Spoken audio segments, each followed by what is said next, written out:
You are standing in the mud and the blood below the Berg bastion. It is the 12th of September, 1683. For 2 months, the world has held its breath, listening to the thunder of the great Turkish bombards and the frantic subterranean tapping of the sappers' picks. Vienna. The Kizil Elma, the Golden Apple, the last great prize of the West, the city that turned back Suleiman the Magnificent himself. And now it is about to fall. The air is a thick, acrid soup of gunpowder, sweat, and fear. You can taste the copper of blood on your tongue.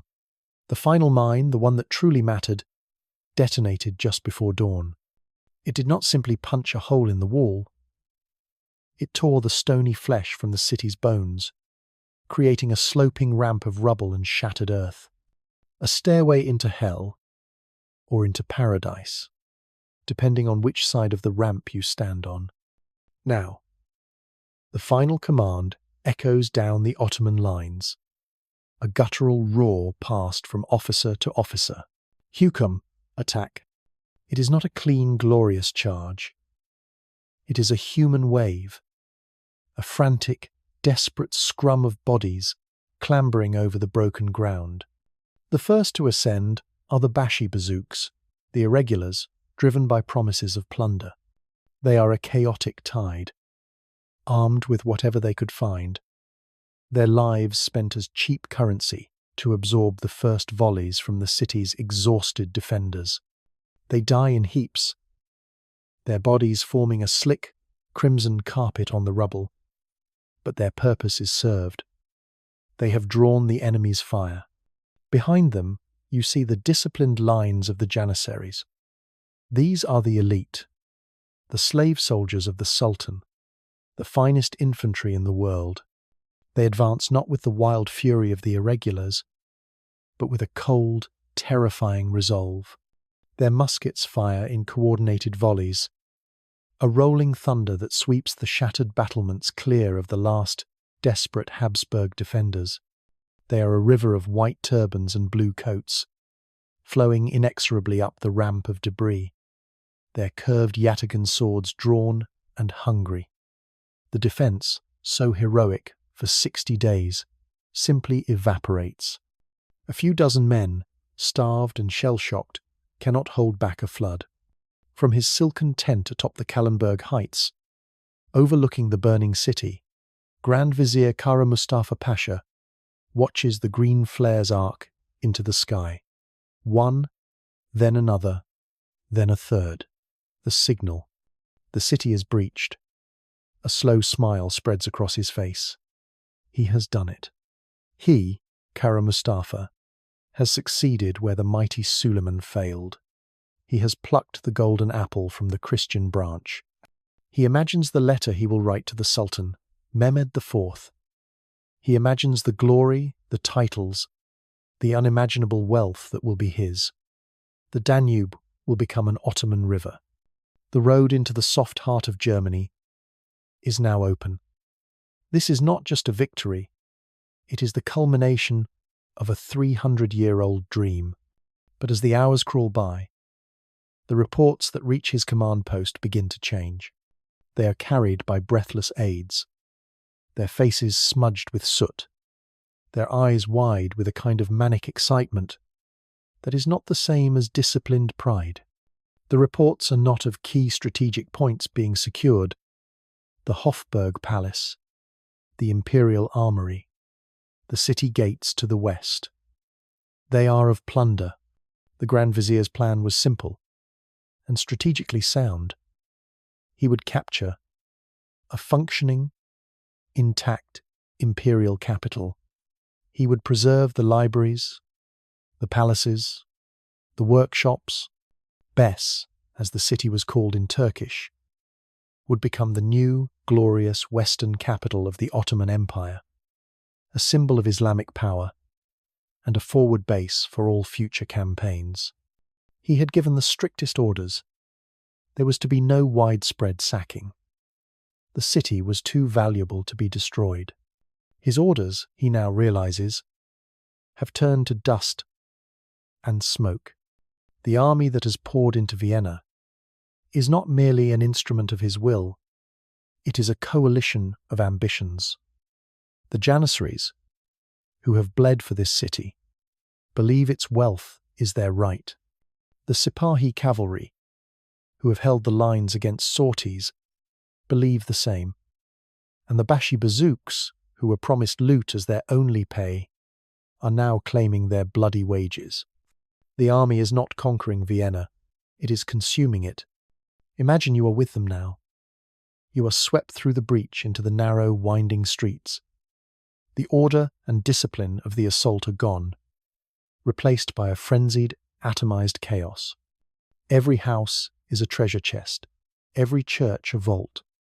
A janissary who, hours ago, was a model of military obedience, now uses the butt of his musket to splinter the door of a wealthy merchant's home. Another is fighting his own comrade over a silver candelabra. The very cohesion of the Ottoman army is dissolving in a bath of avarice. Your rush carries you into the Stephansplatz, the heart of the city. Before you looms the magnificent form of St. Stephen's Cathedral, its spire reaching towards a sky black with smoke. This is the symbolic soul of Vienna, the anchor of its faith. For Kara Mustafa, it was to be the site of his greatest triumph, a ceremonial conversion into the city's grandest mosque. But the mob has other ideas. You see soldiers swarming through its great doors. They are not performing rites of religious purification. They are tearing down priceless Flemish tapestries, using their daggers to pry gemstones from golden crucifixes. One man loads a mule with jewel-encrusted vestments. Another hacks at the gilded panels of the high altar. The air rings not with prayers, but with the splintering of wood and the drunken shouts of men who have forgotten God, duty, and everything but the weight of gold in their hands. This is not holy war. It is a riot. When Kara Mustafa finally rides into the city, flanked by his personal guard, the scale of the catastrophe becomes clear. He is no longer a conquering general at the head of a victorious army. He is a warden in a prison whose inmates have taken over. The streets are impassable, choked with debris, discarded furniture, and the bodies of citizens and soldiers alike. He sees two of his best artillery officers, men he needs to turn the city's cannons westward, arguing over a stolen carriage. He bellows an order to a group of janissaries to secure the main bridge over the Danube Canal. They look at him with glassy eyes, their hands full of looted silk, and simply ignore him. Here lies the ethical tension of his victory.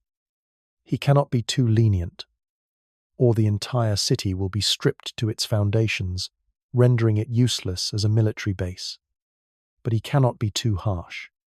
To discipline this army now, in its moment of orgiastic release, would be to risk a full-blown mutiny. These men have fought and died for him, and they are taking what they believe is their due. He is trapped. He won the war against Vienna, but he is now losing the war against the human nature of his own men. Late into the night, he finally reaches the Hofburg Palace, the ancient seat of the Habsburg emperors. The gates have been smashed open. The courtyard is a bonfire of priceless manuscripts and shattered statues. Inside, in the Grand Hall of Leopold I, he finds his elite guards using Habsburg tapestries as blankets, drinking the emperor's wine from jewel-studded goblets. They cheer him as he enters, their faces flushed. They see a victorious commander. He sees the architects of his failure. He has won. There is no doubt of that. The crimson banner with its golden crescents hangs from the highest tower of St. Stephen's, visible for miles. Vienna has fallen. But what precisely has he won? A city in flames, a fortress whose strategic assets are being sold for scrap, and an army that has tasted the intoxicating poison of unchecked greed. In the moment of its greatest triumph, the legendary discipline of the Ottoman military has shattered. This is the poisoned chalice he has just accepted. He drank deep from the cup of victory, only to find it filled with the venom of chaos. He sought to capture a key, and instead has inherited a wreck. And as he stands on a balcony of the Hofburg, looking out over the burning city, a cold dread begins to settle in his stomach. The scouts have been reporting for days about the Christian Relief Army, a massive force of Poles and Germans, led by the Polish king, Jan Sobieski. They are coming. They are somewhere out there, in the darkness of the Vienna woods. Kara Mustafa had planned to meet them from behind the impenetrable defences of a conquered, fortified Vienna. Instead, he will now have to face them from the smouldering ruins of a lawless, chaotic camp, with an army that is bloated, drunk, and scattered, more interested in guarding its personal loot than in guarding the walls. The question that hangs in the smoke-filled air is no longer whether the Ottomans could take Vienna. They have. The new, terrifying question is whether they can possibly hold it. You are on the Kallenberg, the same vantage point where Kara Mustafa watched his triumph. But now it is the morning of September the 14th, 1683, and you are standing beside Jan Sobieski, the Lion of Lechistan. The view that greets you is not one of hope, but of horror. Down below, where the besieged city should be fighting for its life, 1,000 crimson banners with golden crescents already flutter. The smoke rising is not the clean white smoke of cannons firing outwards, but the greasy, black smoke of a city being devoured from within. The golden apple has already fallen. A cold silence hangs over the commanders of the Holy League.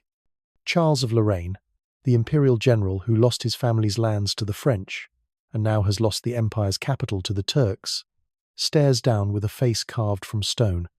The plan, the great, heroic charge to relieve the siege, is now a suicidal fantasy.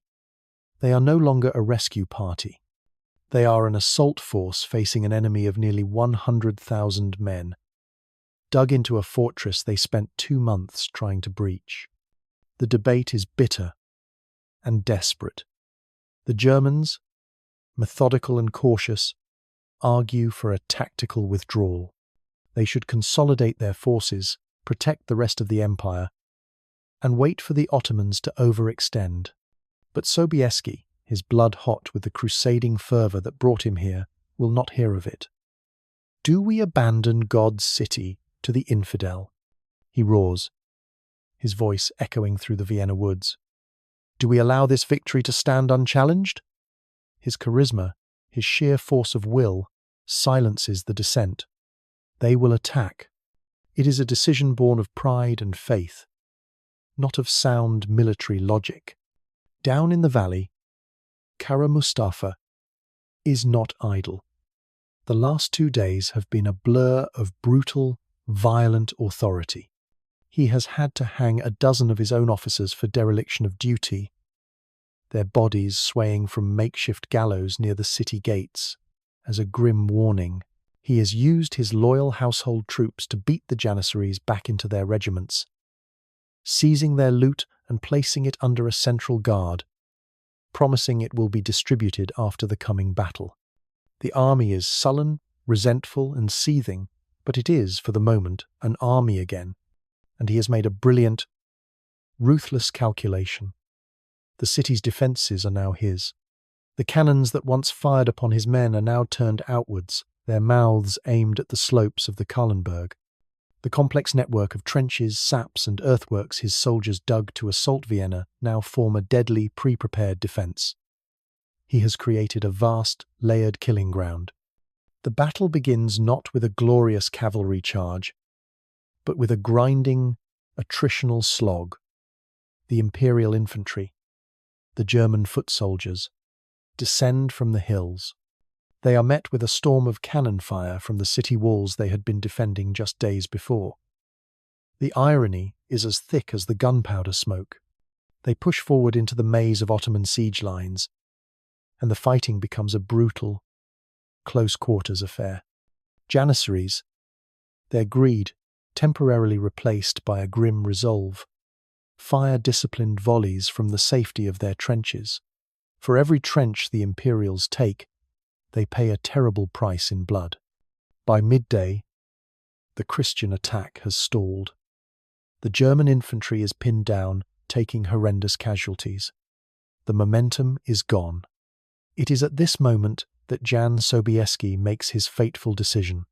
He will unleash his ultimate weapon, the winged hussars, the heaviest cavalry in the world, an armoured fist of nobles who have never known defeat in a frontal charge. From your vantage point, you see them form up on the ridge. It is a sight of terrible, breathtaking beauty. 3,000 of them, their steel plate armour, polished to a mirror shine, reflecting the afternoon sun in a glint of 1,000 suns. From their backs rise the iconic wooden frames, adorned with eagle feathers that hiss and hum in the wind, creating a sound designed to terrify both horses and men. Their lances are 18 feet long, hollowed out for lightness, tipped with vicious steel points. They are the mailed fist of Christendom, an anvil to shatter armies. Sobieski raises his sabre, and the ground begins to tremble. Down below, Kara Mustafa is watching. He has been waiting for this. The chaos of the sacking taught him a valuable lesson about his army's weaknesses, but it also reminded him of its core strength. The steadfast, unshakable firepower of the Janissary Corps when properly entrenched. He has baited the trap perfectly. The stalled German infantry assault is the cheese. The hussars are the hammer, about to fall. He gives the signal. As the hussars begin their charge, a rolling tide of steel and feathers, the battlefield changes. Ottoman skirmishers, the Bashi bazooks who seem to be fleeing in disarray, suddenly melt away to the sides. They were not a routed screen. They were a lure. They reveal what lies behind them. Not a solid line of infantry to be shattered, but a landscape of death. The ground the hussars must cross is the old, torn-up earth of the siege camp. It is pocked with hidden pits, camouflaged trenches, and sharpened stakes. The charge, meant to be an irresistible, perfectly aligned wave, loses its cohesion. Horses stumble, riders are thrown. The perfect lance point of the formation becomes a ragged, struggling mass. And then the Janissaries open fire. They are not in lines on the open field. They are in the old siege trenches, 3 and 4 ranks deep. They have laid out their muskets, preloaded. They do not have to aim at individual men. They just have to aim at the wall of horseflesh and steel thundering towards them. A single command, and 1,000 muskets fire as one. A solid sheet of lead rips through the front ranks of the hussars. Men and horses collapse into a screaming, tangled heap. The ranks behind them, unable to stop, pile into the carnage. The Janissaries have time to pick up their second muskets. Another volley, and another. It is not a battle. It is an execution. You are in the saddle now, a Polish nobleman, your heart pounding with a mixture of terror and disbelief. Your lance, which was meant to impale a Turk, shatters against the earth as your horse is shot out from under you. You fall. The weight of your armour, a death sentence. Around you is a hell of screaming horses, dying men, and the incessant, deafening roar of Ottoman muskets. The air hums with lead.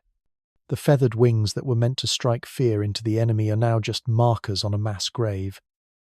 The myth of the winged hussars is dying in the mud and blood before Vienna. The charge breaks. Not just breaks, it shatters. The survivors, a mere fraction of the force, turn and flee in a desperate, panicked rout, and that panic is contagious. Seeing their ultimate weapon destroyed, the German infantry, already bloodied and demoralized, begins to waver. Charles of Lorraine, seeing the disaster unfold, orders a general retreat.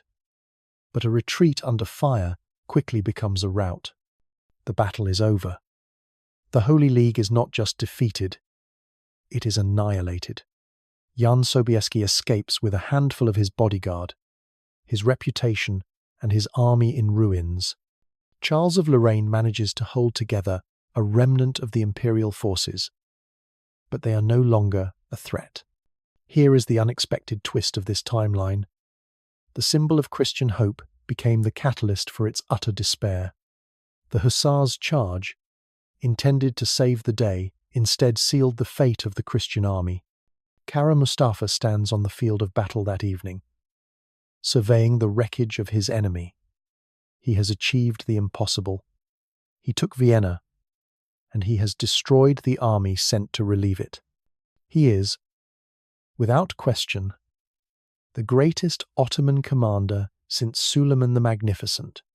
But as his men move across the field, finishing the wounded and collecting the spoils, he feels a profound and chilling isolation.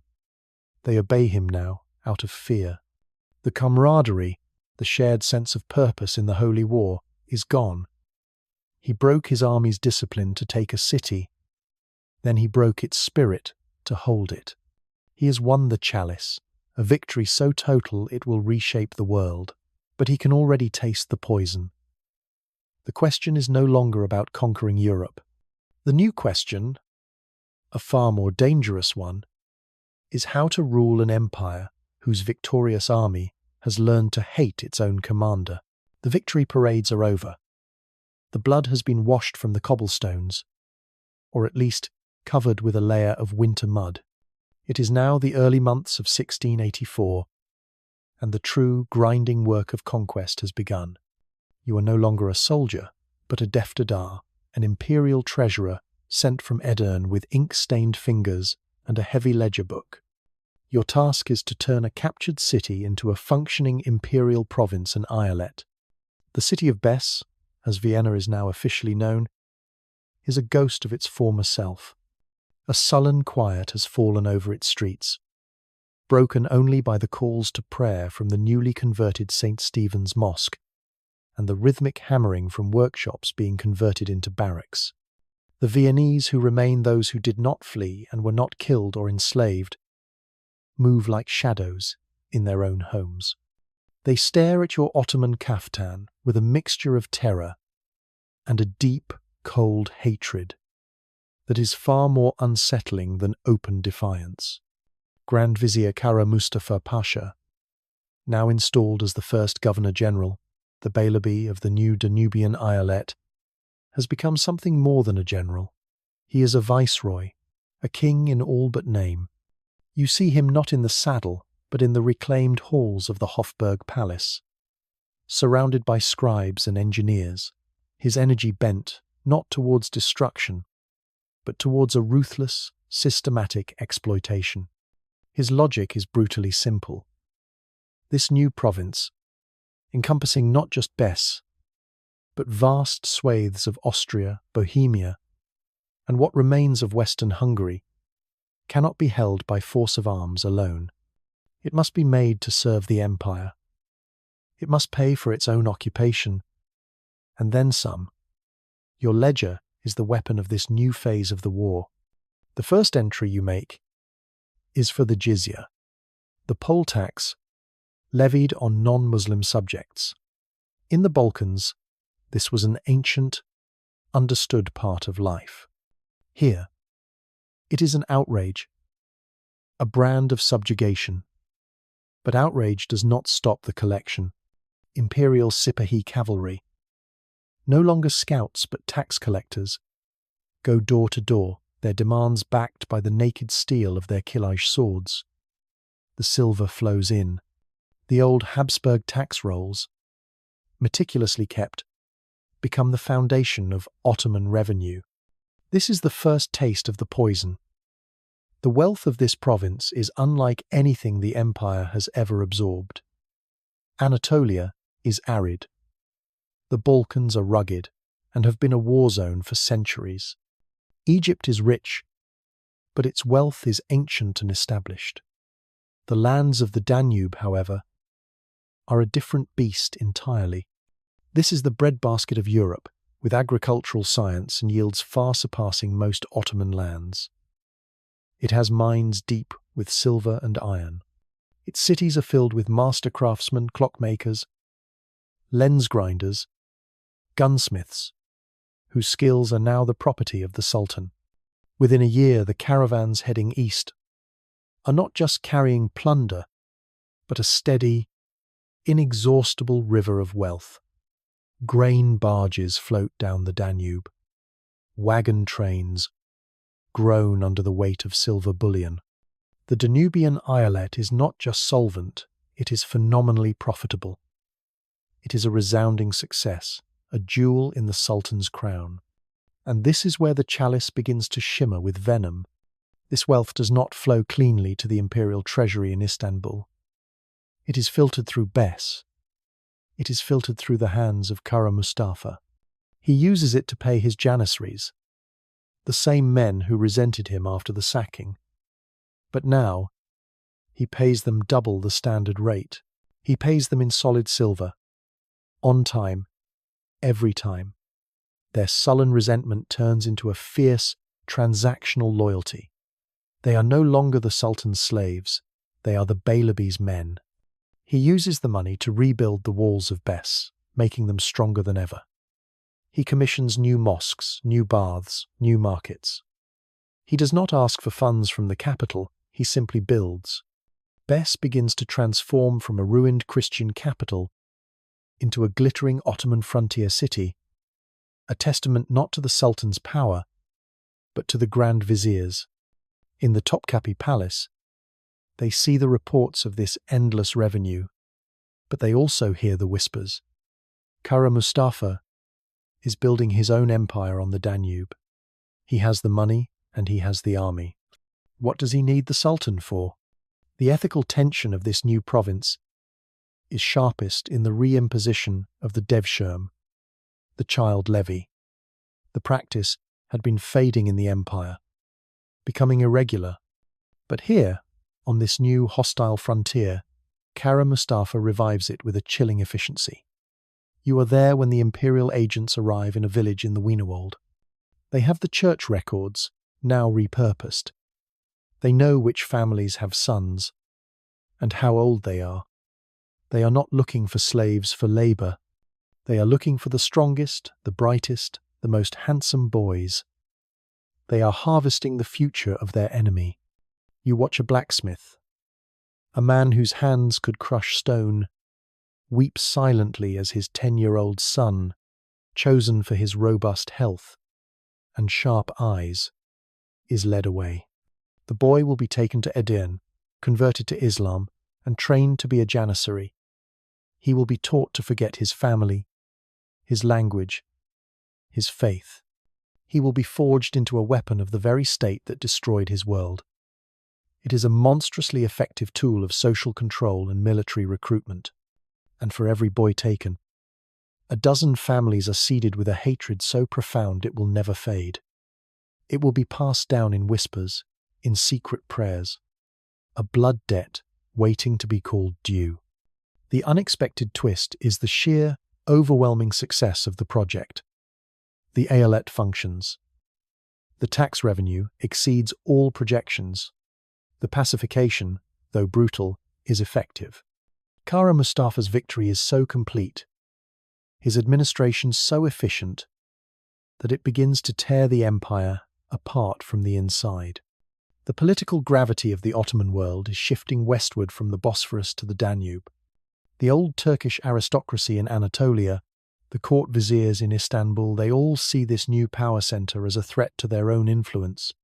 Factions begin to form, not based on policy or religion, but on a simple question. Are you for the Sultan or for the Viceroy of Bess? The chalice, won at such a cost, is now brimming. It offers unprecedented wealth and imperial security. But the poison is the slow decoupling of the frontier from the heartland. The victory has created a new, internal rival, far more dangerous than any external foe. It has bloated the army with a sense of entitlement and shifted its loyalty from the institution of the Sultanate to the person of a single, powerful man. As the 1680s draw to a close, the Ottoman Empire is stronger, richer, and larger than it has ever been. It has finally, decisively, broken its great European rival. But this great victory has set a time bomb ticking at its core. The question of the future is no longer about how to conquer the next city. The question is whether the Ottoman Empire itself can survive the triumph of its greatest general. And while all eyes are on the intrigues between Bes and Istanbul, no one is paying enough attention to the other great king in the West, the one who saw the Habsburg eagle fall not as a tragedy, but as an opportunity. You are a long way from the mud of the Danube. It is autumn, 1684, and you are walking through a palace that seems to have been built by gods, not men. Versailles. The air is not filled with the smell of gunpowder and wood smoke, but is thick with perfume and unspoken threats. Every surface is polished to a mirror sheen. Every courtier's smile is a carefully constructed mask. You are a minor envoy from the Elector of Bavaria, a man sent to beg, and you feel profoundly, terrifyingly out of place. This is the court of Louis XIV, the Sun King. While the Ottoman tide was breaking upon Vienna, he was here, taming his own wilderness, the fractious nobility of France. He did not use cannons and trenches. He used architecture, etiquette, and debt. He built this gilded cage and lured every powerful man in France into it, where he could watch them, control them, and slowly drain them of their independent power. As you are led through the newly completed Hall of Mirrors, the sheer, overwhelming statement of power is dizzying. On one side, vast windows look out over perfectly manicured gardens, a landscape where nature itself has been forced to bow to the will of the king.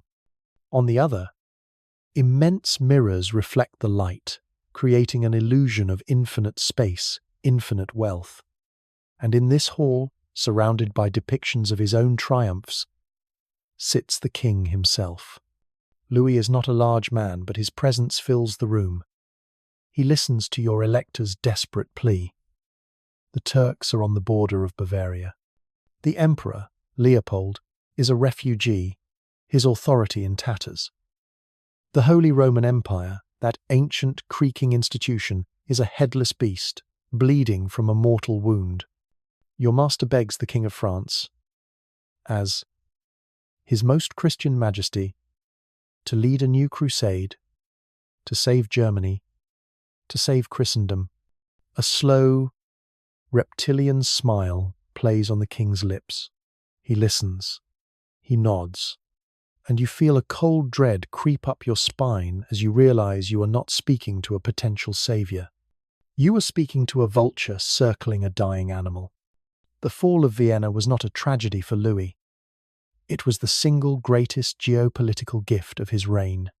For decades, his ambitions in Europe had been checked and balanced by the power of the two branches of the Habsburg family, in Vienna and Madrid. Now, the Viennese branch was shattered. The great counterweight to French power was gone. He was finally unchained, and so he agrees to help. But his help is not what you asked for. It is not the help you want. His response comes not in the form of an army marching east to fight the Ottomans. That would be messy, expensive, and would strengthen the German states he wishes to dominate.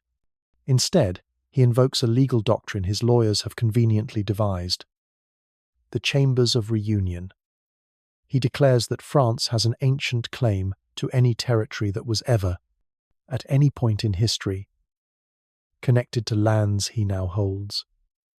It is a justification so broad it is meaningless, a legal fiction to legitimize naked aggression. His real declaration is simple. The Holy Roman Empire is dead. It can no longer protect its subjects. Therefore, France, in its magnanimity, will take on the burden of protecting the German lands of the Rhine. The French army, the most modern, professional, and disciplined force in Europe, does not march towards Besse. It marches into the Rhineland. You see them from the walls of your own cities. They are a vision of terrifying modernity. Every soldier is in a neat blue uniform. They march in perfect step. Their officers are not aristocrats playing at war. They are professionals who have studied at military academies. They are led by men like Vauban, the greatest siege engineer of the age. They do not come as a horde, like the Bashibazouks. They do not sack cities. They are far more insidious. They arrive before the gates of a city like Strasbourg or Trier and present the city council with a simple choice. You can open your gates and accept the protection of the King of France. Your trade will not be harmed. Your lives will be spared. You will simply pay taxes to Paris instead of a non-existent emperor. Or you can resist. And they point to the neat lines of their siege cannons, the very latest designs, gleaming in the Sunday. This is the ethical tension for every German prince, every free city. Do you submit to French domination, becoming a glorified vassal of the Sun King? Or do you maintain your theoretical independence and risk being the next state to be devoured by the Ottomans? It is a choice between a slow, comfortable poison and a swift, violent one. Most choose the former. One by one, the cities and principalities of the Rhineland, Alsace, and Lorraine are reunited with France. A new, powerful, and centralized French state is being born on the corpse of the old German Empire. And what is the reaction from the great conqueror in Besse? Nothing. Kara Mustafa Pasha receives the reports. He understands the long-term threat. A consolidated France is a far more dangerous rival than the ramshackle collection of states that was the Holy Roman Empire. But he is paralyzed. His attention is consumed by the political war with Istanbul. The Sultan's faction is growing, accusing him of hoarding wealth and power. If he were to march his veteran army west to confront the French, it would be seen as an act of treason, an abandonment of his post. The court in Istanbul might even use his absence to strip him of his title and execute him. His personal survival is tied to staying in Besse. The unexpected twist is that the factions in the Ottoman court welcome the French expansion. They see it as a good thing. France is now a buffer between the Ottoman Eyalet and the squabbling, unpredictable German states. They see Louis as a distant, decadent king, obsessed with palaces and ballet. They do not understand the nature of this new, centralized power he is building. They have won the great prize, and in their arrogance, they believe history is now over. They have drunk from the chalice of victory, and it has made them blind. So the new map of Europe is drawn not in ink, but in steel. In the east, the Danubian Eyalet, a militarized, extractive Ottoman province, ruled by a powerful viceroy whose ambition is a slow-acting poison to the empire's heart. In the west, a new French Empire of the Rhine, built on legal fictions and overwhelming military force. In the middle, a collection of broken, terrified German states, forced to pay tribute to one side or the other. The old world of the Holy Roman Empire is gone. This is a new world, a world of two giants, separated by a wasteland of their victims. The Ottomans achieved their ultimate victory. They conquered Vienna. They broke the Habsburgs. They drank the chalice dry. And in doing so, they have cleared the board for a rival more cunning, more modern, and more dangerous than any they have ever faced before. The question that now emerges is not one of strategy or borders, but of culture. As the river of silver and gold continues to flow from Besse to the east, how will it change the very soul of the Ottoman world? What happens to a society of warriors when it becomes too rich to fight? You are in a garden, not a fortress. It is the year 1725, 4 decades after the conquest. You are standing on a marble terrace overlooking the Danube, and the city of Bes behind you is no longer the grim, militarized camp it once was. The air does not carry the scent of fear. It is heavy with the perfume of 10,000 tulips, a flower that has become an obsession, a currency of beauty for a new generation of rulers. This is the Sardabad, the Palace of Felicity, built on the eastern bank of the river, in a style that would confuse an architect from both Paris and Istanbul.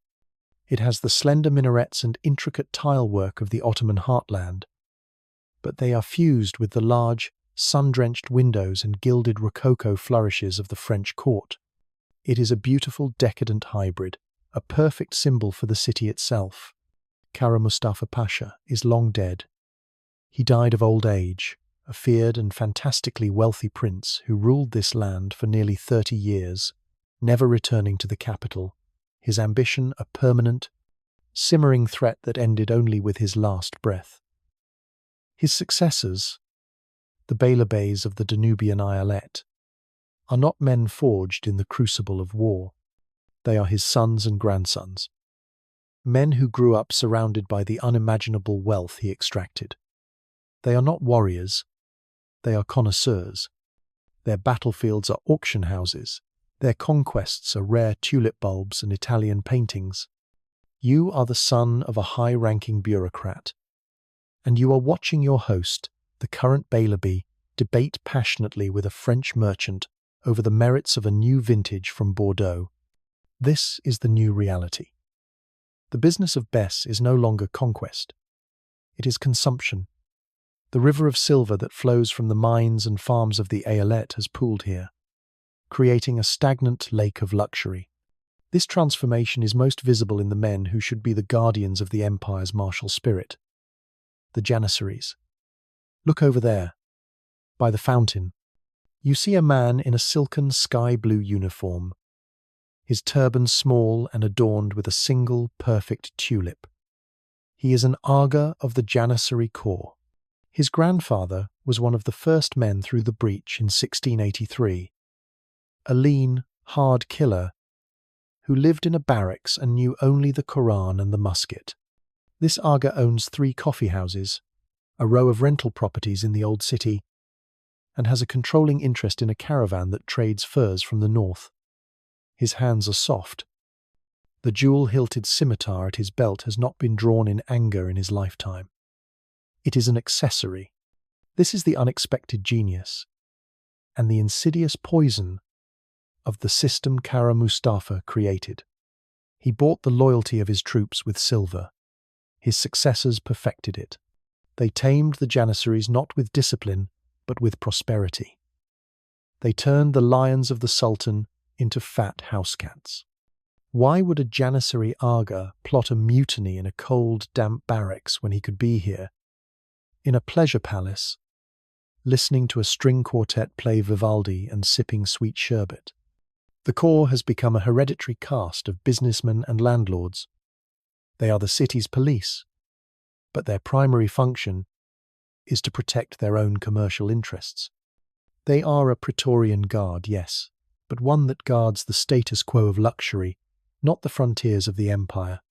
The warrior spirit, the ideology of Gaza, has been deliberately, systematically suffocated under a mountain of French furniture, Venetian glass, and Persian silk.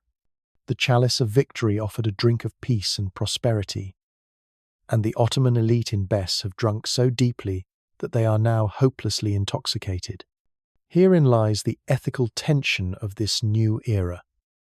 Is this not progress? You see Austrians, Hungarians, and Turks mingling in the gardens. They are not fighting. They are trading, discussing art, listening to music. A fragile masters and servants peace has settled over the province. The brutality of the Devshirme continues in the distant villages, a dark engine feeding this glittering machine. But here, in the capital, there is an air of sophisticated tranquility. But then you talk to an old man, a retired Sipahi cavalryman who sits by the city walls, his face a roadmap of old battles. He fought at the Great Siege. He remembers the taste of blood and the call to prayer over a conquered city. He looks at the gilded youths of the Bailabe's court with utter contempt. They have caged themselves, he rasps, his voice dry as dust. They call this a palace. I call it a cage of gilded tulips. They have traded their swords for poetry books and their honor for French wine. What will they do when a real wolf comes to the door? His words are more prophetic than he knows. The wolf is watching. French diplomats are a permanent fixture at the court of Bess. They flatter the Bailabe, sell him luxuries, and send meticulously detailed reports back to their new king, Louis XV. Their reports no longer speak of the Turkish menace. They speak of a predictable, decadent, and ultimately manageable neighbour.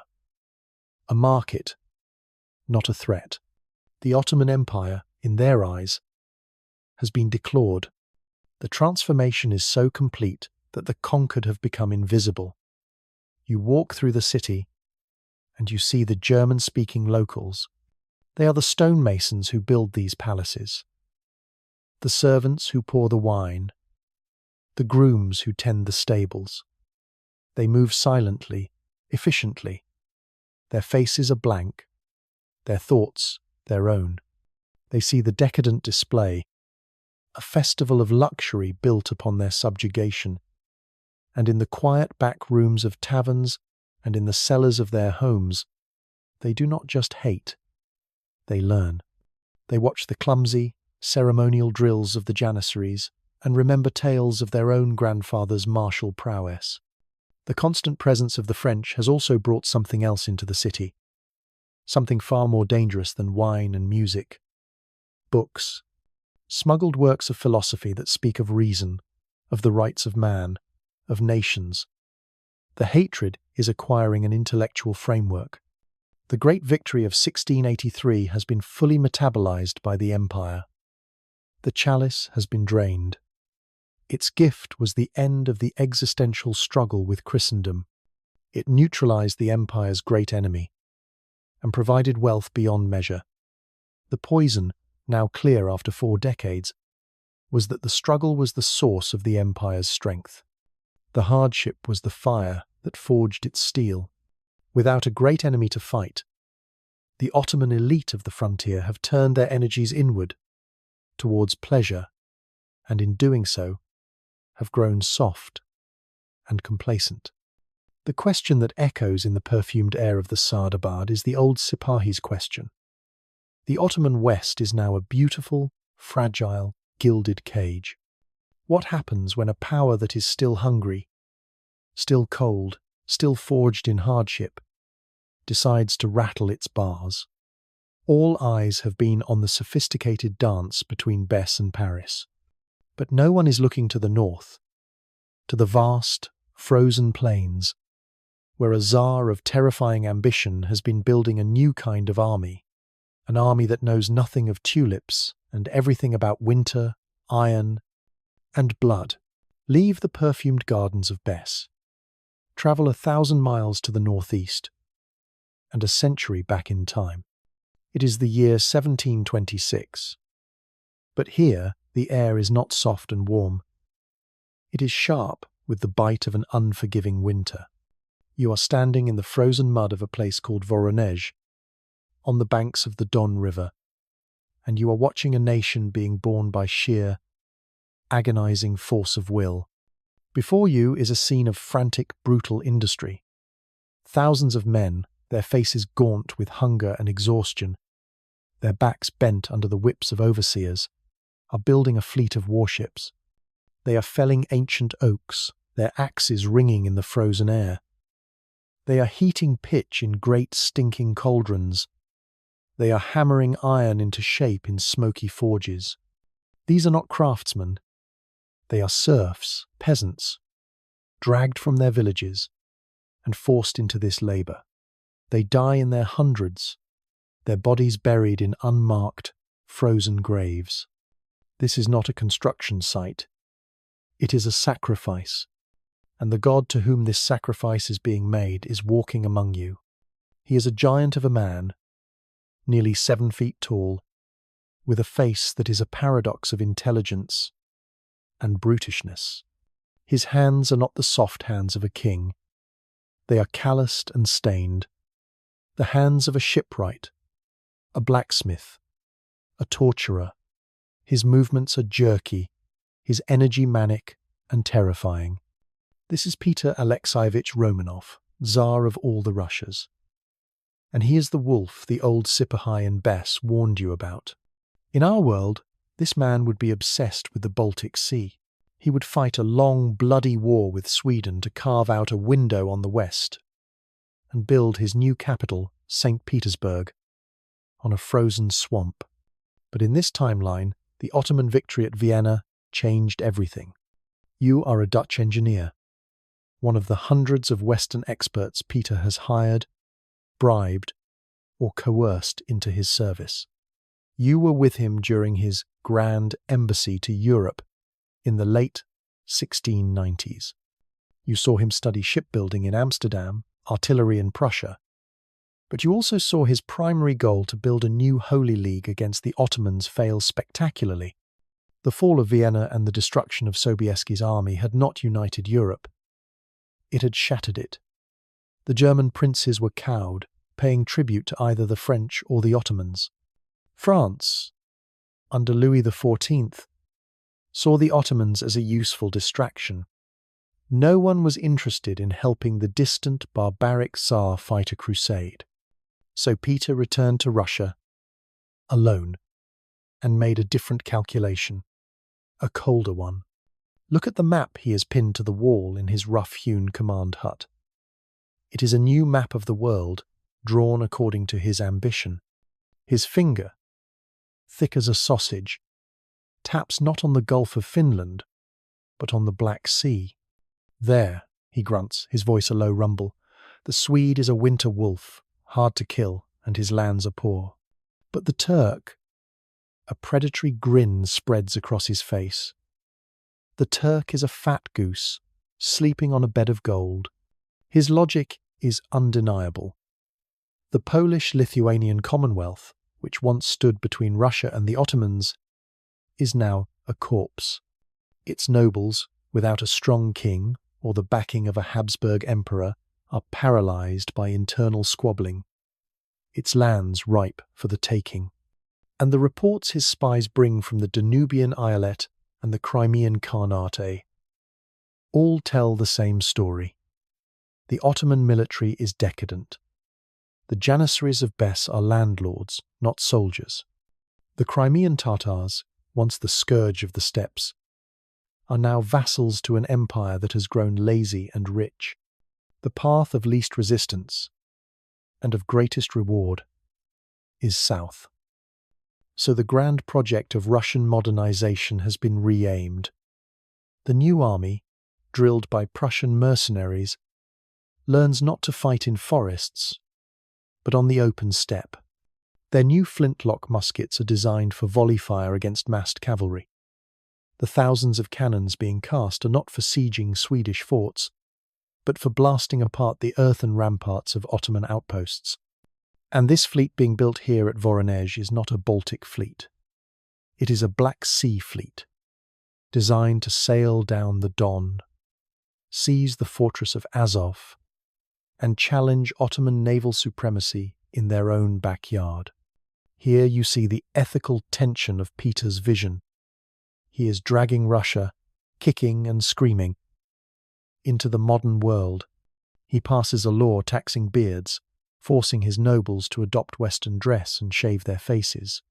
You see him, in a fit of rage, take a pair of shears and personally cut the beard from a high-ranking boyar, the old nobleman weeping with shame as the symbol of his piety and status falls to the floor. Peter sees it as cutting away the past, trimming back superstition to make way for progress. But to his people, it is an act of profound sacrilege. Is he a reformer or a tyrant, a visionary or the Antichrist? As the old believers whisper in their hidden churches, The truth is, he must be both. Progress, in this cold and brutal land, cannot be gentle. The unexpected twist is how the Ottoman victory has served Peter's ambition. He uses it as his primary propaganda tool. He is no longer just a Tsar. He is the self-proclaimed protector of the Orthodox peoples living under Ottoman rule: the Serbs, the Bulgarians, the Greeks. The fall of Vienna, the symbol of Catholic Christendom, allows him to frame his ambition in messianic terms. The Habsburgs failed. The Pope is irrelevant. It is now the destiny of the Third Rome, Moscow, to liberate the Second Rome, Constantinople, and place a cross back atop the Hagia Sophia. This ambition is dismissed as a fantasy in the sophisticated courts of Besse and Paris. They see Russia as a vast, frozen wasteland inhabited by barbarians. They see Peter as a crude, half-mad tyrant playing with toy soldiers. They have drunk the chalice of their own success, and it has made them arrogant and blind. They cannot comprehend the scale of the transformation happening here. They do not understand that Peter is not building an army like theirs, one that can be bought off with luxury or tamed by diplomacy. He is forging a weapon, a blunt and terrifying instrument of national will, fueled by religious fervour and forged in the suffering of its own people. As you stand in the freezing shipyard, watching this giant of a man personally sight a new cannon, you understand the truth. The long peace between the Ottomans and the West, this decadent equilibrium, is about to be shattered. A new player has entered the game, one who does not follow the established rules. The central question of European politics is no longer about the balance of power between Paris and Besse. A new, far more violent question is being hammered into shape right here, in the heart of Russia. What can a rich and decadent empire do to stop a poor and hungry one, when the hungry one is led by a man who will sacrifice anything and anyone to win? Leave the frozen ambition of Russia and travel south, across the plains of a broken Poland, over the jagged peaks of the Austrian Alps, and descend into a city that floats on water and memory, Venice. La Serenissima, the most serene republic. The year is 1738, and the city is a living paradox, a museum of past glories and a laboratory for a new kind of war. For centuries, Venice was the shield of the West. Its galleys, the wooden wall that held back the Ottoman tide in the Mediterranean. The blood of its doges and admirals stained the waters from Lepanto to Crete. But the fall of Vienna in 1683 changed the fundamental mathematics of survival. The Habsburgs, Venice's lumbering but essential ally on land, were gone. France was a self-interested rival. Russia was a distant, unknown quantity. Venice was alone, a small, aging republic, staring into the eyes of an empire at the zenith of its power. You are in the Doge's palace, not in the Grand Council chambers, but in a small, wood-panelled office overlooking the lagoon. Before you is a man named Marco Foscarini, a historian and diplomat, one of the sharpest minds in the Republic. He is not looking at maps of naval fortifications. He is looking at trade ledgers. To fight them now, he says, his voice a dry whisper, is to ask the sea to swallow us. Their province in the north, this, Besse, it has given them a spine of solid iron. Their armies can be anywhere in Italy in a month. He taps a ledger with a long, manicured finger. But their new nobility, their pashas and beys, have developed a taste for our glass. Their ladies crave our lace. Their scholars, if you can call them that, pay fortunes for our books. His logic is the cold, unsentimental logic of a merchant who has survived 1,000 storms. If you cannot defeat your enemy's army, then sell to it. If you cannot break his sword, then corrupt his soul with the luxuries he craves. The age-old rivalry between the Ottoman Empire and the Republic of Venice has not ended. it has metamorphosed. It has shifted from a hot war of cannon and steel to a cold war of commerce and ideas. And so, Venetian shipping lines, once configured for war, now dominate the trade routes of the Adriatic and the Aegean. They carry the endless grain surplus from the Danubian Eyalet and the Balkans to the markets of Italy and France. In return, their ships sail back to Smyrna, to Salonika, and up the Danube to Bes itself, their holds filled with French wine, Bohemian crystal, and Venetian mirrors. Venice has become the chief purveyor of luxury to the very empire that was once its mortal foe. They are the enablers of the decadence you saw in the gilded tulip cage. They are getting rich from the fruits of their enemy's greatest victory. But the most dangerous cargo is not declared on any manifest. Follow a shipment. You are on the docks of the Venetian arsenal, the very place that once built the mightiest war fleets in the world. Now, its workers are loading crates onto a wide-bellied merchant cog bound for Salonika. Most of the crates are filled with textiles, glassware, harmless fineries. But one, marked as devotional items, is different. Inside, packed carefully in straw, are not crucifixes or icons. They are books, small, cheaply bound volumes with crisp black print. Now you are in a back alley of the city. Far from the Grand Canal, you smell the sharp tang of ink and the damp of the lagoon. Here, in a clandestine printing press funded by a consortium of Venetian patricians, a quiet, scholarly war is being waged. You see a Greek scholar, his salary paid by the Foscarini family, hunched over a manuscript. He is not translating the Bible. He is translating John Locke's 2 treatises of government into Greek. In another room, a Serbian monk is working on a history of the medieval Serbian Empire, a book that frames the Ottoman conquest not as a divine judgment, but as a temporary, tragic interruption of a glorious national destiny. Nearby, a Hungarian exile translates the essays of Montesquieu. This is the real Venetian strategy. It is brilliant, insidious, and patient. The Ottoman authorities in Bes and Istanbul encourage the trade in luxury goods. They even tolerate the printing of religious texts for their Christian millets, their self-governing religious communities. It keeps the subjects quiet, but they are blind to the contagion they are allowing to enter. The Venetians are not just printing books. They are mass-producing the intellectual viruses of nationalism, republicanism, and Enlightenment. They are weaponizing the printing press. Here is the ethical tension, sharp as a shard of Murano glass. The Venetian patrons who fund these presses see themselves as patriots, as soldiers in a new kind of crusade. They are weakening the Turk, reawakening the dormant spirit of the Christian peoples. But what are they truly unleashing? They are selling an idea of liberty that they themselves, as rulers of a rigid oligarchy, do not practice.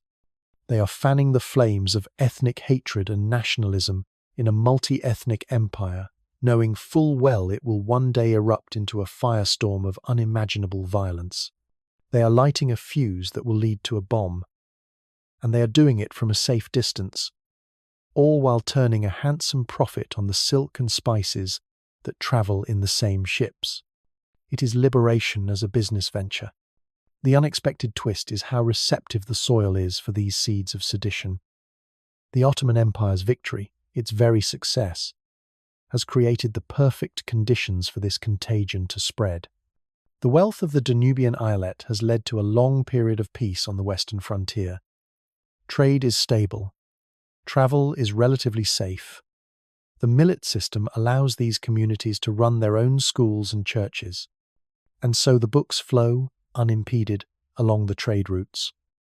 A Greek merchant in Salonika buys a copy of the new Locke translation, hiding it within a bolt of silk. He passes it to a priest. The priest shares it with a schoolteacher. The schoolteacher reads passages to his brightest students. an idea begins to spread. The relationship between the ruler and the ruled is not divinely ordained, it is a contract. A nation is not just a collection of people who share a religion. It is a people who share a language, a history, a destiny. The Sultan is not the shadow of God on earth. He is a tyrant. The Chalice of Vienna has poisoned the Ottoman state in another, unforeseen way. The peace and prosperity it brought created a stable, open environment.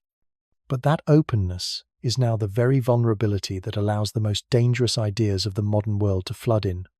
The Ottomans have built a beautiful gilded house, but they have left the doors and windows wide open, and the Venetians are piping in a slow, invisible, and utterly lethal poison gas. The question is no longer about external threats alone. A hungry bear is stirring in the north. A cunning spider is spinning its web from the west. But the greatest danger may already be inside the house.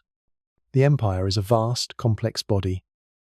Its head has grown fat and complacent. Its limbs, the subject peoples, are now being infected with a fever of the mind, a disease that will make them reject the head entirely.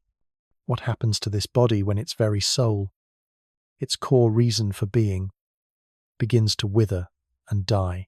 You are standing in a silent room in the heart of the world.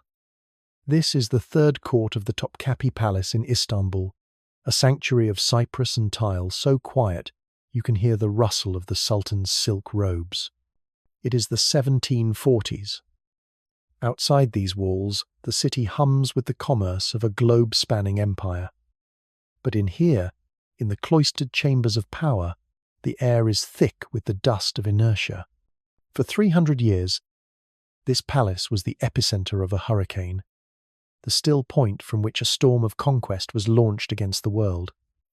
Now, it is a museum of its own glory. You are a vizier on the imperial council, the divan, and your life is a series of meticulously choreographed rituals that have been drained of their original meaning.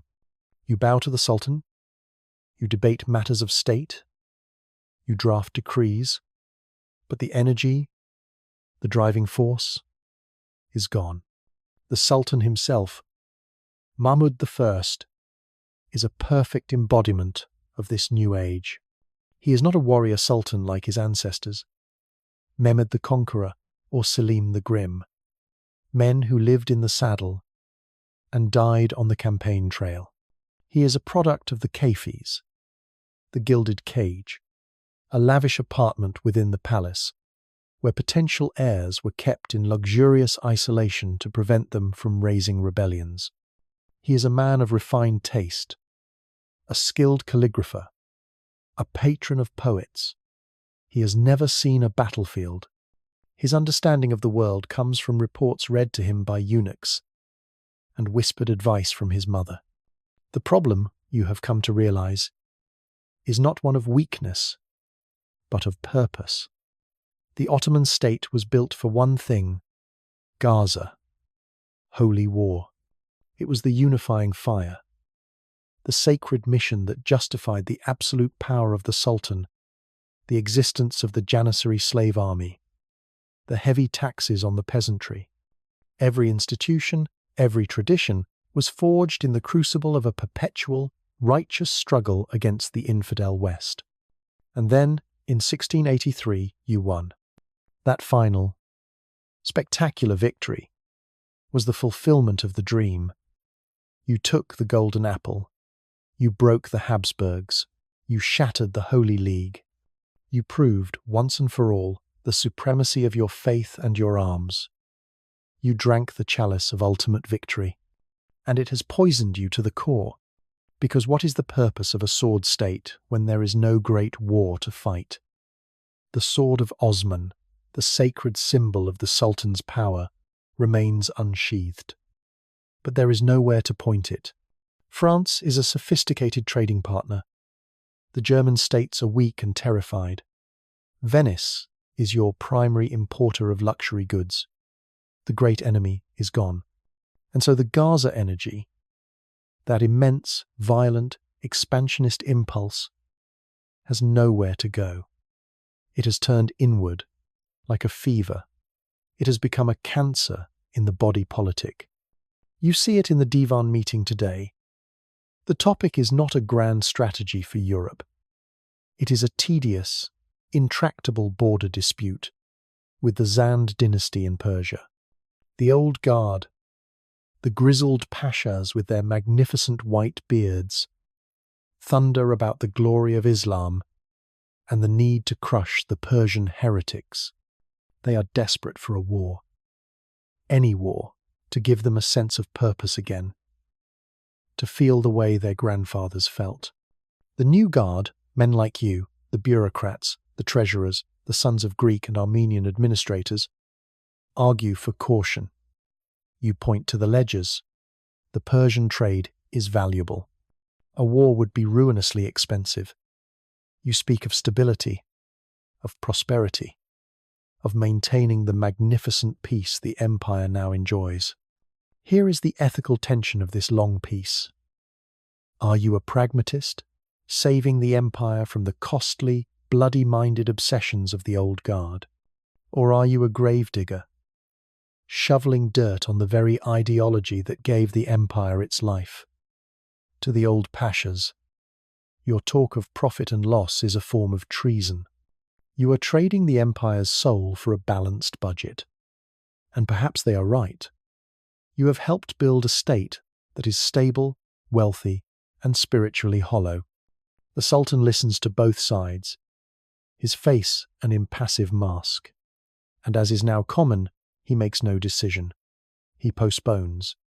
He refers the matter to a subcommittee. The paralysis at the top is absolute. This is the unexpected twist. The great victory did not bring confidence. It brought paranoia. With no great external enemy to unite the court, the factions have turned on each other with a venom once reserved for the Habsburgs. The unsheathed sword is now used for purges. You live in a state of constant, quiet terror. You watch what you say, who you dine with. The Sultan's spies are everywhere. Last week, a respected Aga of the Janissaries was found strangled in his quarters. His crime? He spoke too fondly of the semi-independent court of the Beylerbey Bess. The week before, an admiral was executed for allegedly conspiring with the Venetians. His real crime was being too successful. His influence, a perceived threat to the Grand Vizier. The Gaza is not dead. It has simply mutated. The enemy is no longer the Christian knight over the battlements. It is the rival in the next room. The battlefield is no longer the plains of Hungary. It is the silent corridors of this palace. And in this atmosphere of internal rot, the real threats are ignored. During the meeting, a courier arrives. A report from the governor of the Crimean Khanate. He speaks of a disturbing build-up of Russian forces along the Dnieper River. He mentions a new Russian fleet, brazenly sailing in the Sea of Azov. He begs for reinforcements. The Grand Vizier dismisses it with a wave of his hand. The Muscovites are barbarians playing at soldiers, he says to nods of agreement. They are no threat. The court's imagination is still captured by its old enemies. They can only conceive of a threat from a Catholic power, from a new crusade blessed by the Pope. This new Orthodox power in the north, this Tsar, who calls himself an emperor, does not fit their worldview. The report is filed away, and the debate returns to the Persian border. The crisis of the unsheathed sword is that it has made the empire blind, capable only of seeing enemies in the mirror of its past glories. The chalice of victory promised an age of unchallenged supremacy. But the poison it delivered was the death of purpose. The empire is a magnificent ship, its sails trimmed, its decks polished, its hold full of gold. But the rudder has rotted away, and the officers are too busy plotting against each other to notice that the ship is drifting, slowly but surely, towards a shoreline bristling with cannons they have refused to see. The meeting ends. No decision has been made. The paralysis continues. The central question is no longer ideological, but brutally practical. What happens when this hollow, paranoid, and politically stagnant empire is finally forced into a real war, with an enemy that is young, hungry, and utterly convinced of its own divine mission? You are caked in the black mud of the Vistula river basin. It is late summer, 1741, and a cold, persistent rain has been falling for a week, turning the plains of the Polish-Lithuanian Commonwealth into a vast, miserable swamp. The air is heavy with the smell of damp wool, wet horses, and the thin, sour soup that is your only meal. This is not the glorious frontier of the Danube. This is a forgotten, rotting backwater of Europe, and this is where the honor of the Ottoman Empire has been sent to die. You are a captain in the Sipahi cavalry, a man whose family has ridden to war for the Sultan for 10 generations. Your grandfather fought at Vienna. He told you stories of the great victory, of a disciplined, invincible army sweeping all before it.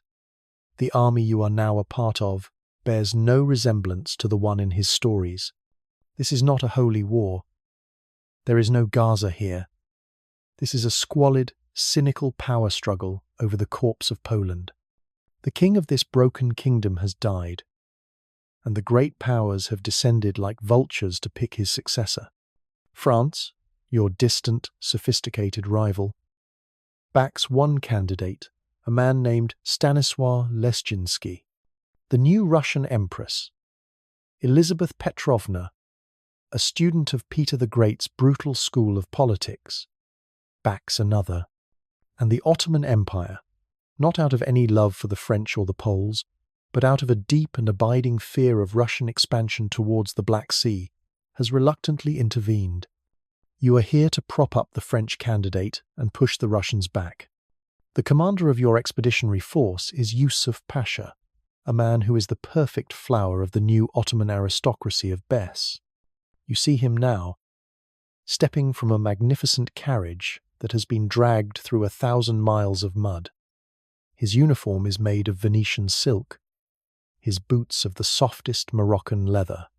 He complains about the damp, the food, the appalling lack of civilized company. He spent his youth debating French poetry and collecting tulip bulbs. His knowledge of warfare comes from reading heroic epics in a heated library. And he is about to lead you into battle against an army forged in the icy hell of Russian winter. The decay you have witnessed on this long march is not merely in the character of your commander. It is in the bones of the army itself.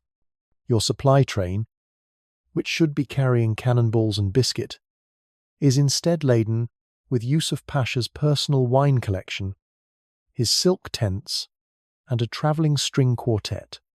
The Janissaries, the heart of the infantry, are a disgrace.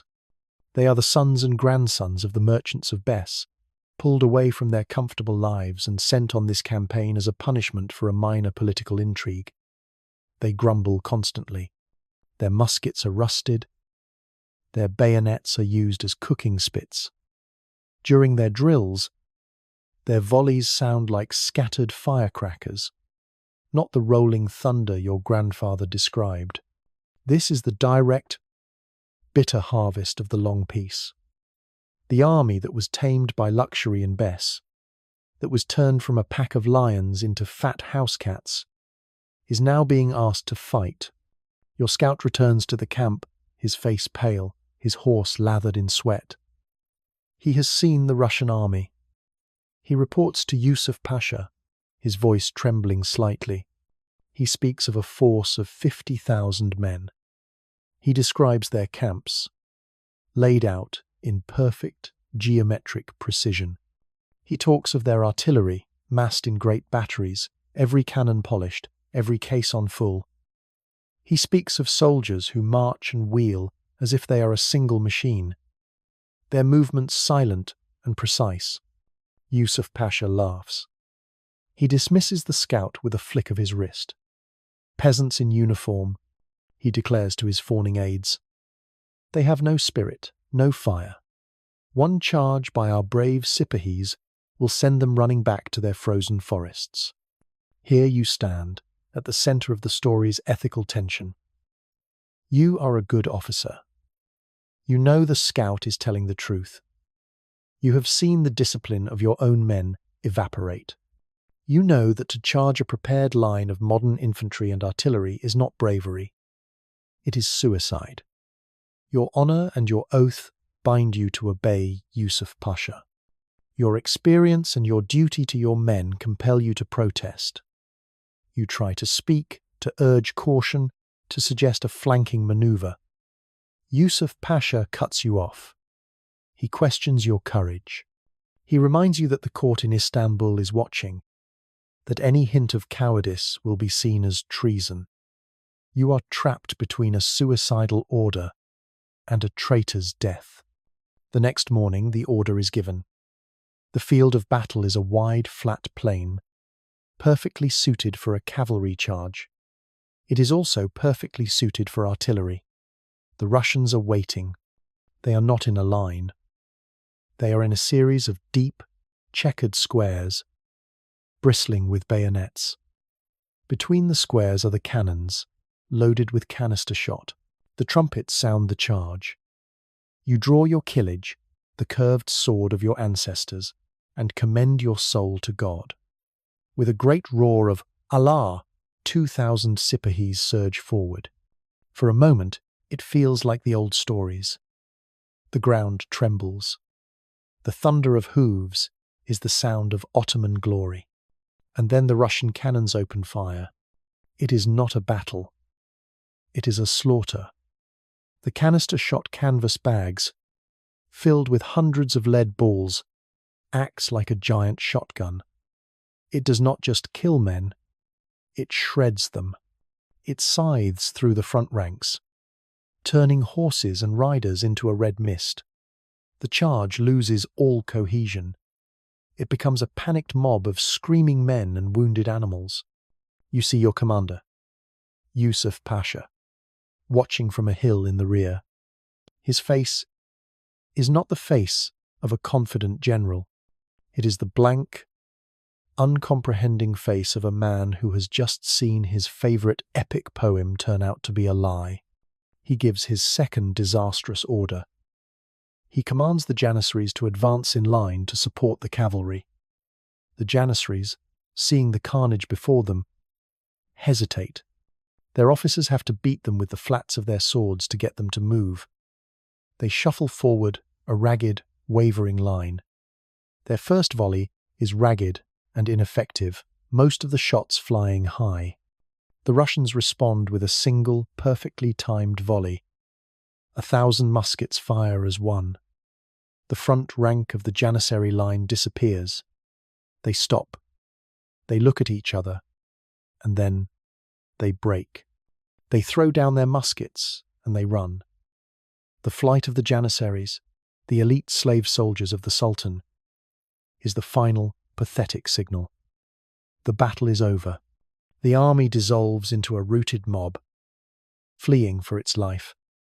The unexpected twist is the reaction in Paris. The news of the Ottoman humiliation on the Vistula arrives. The French-backed candidate is driven from Poland, which now becomes a Russian puppet state.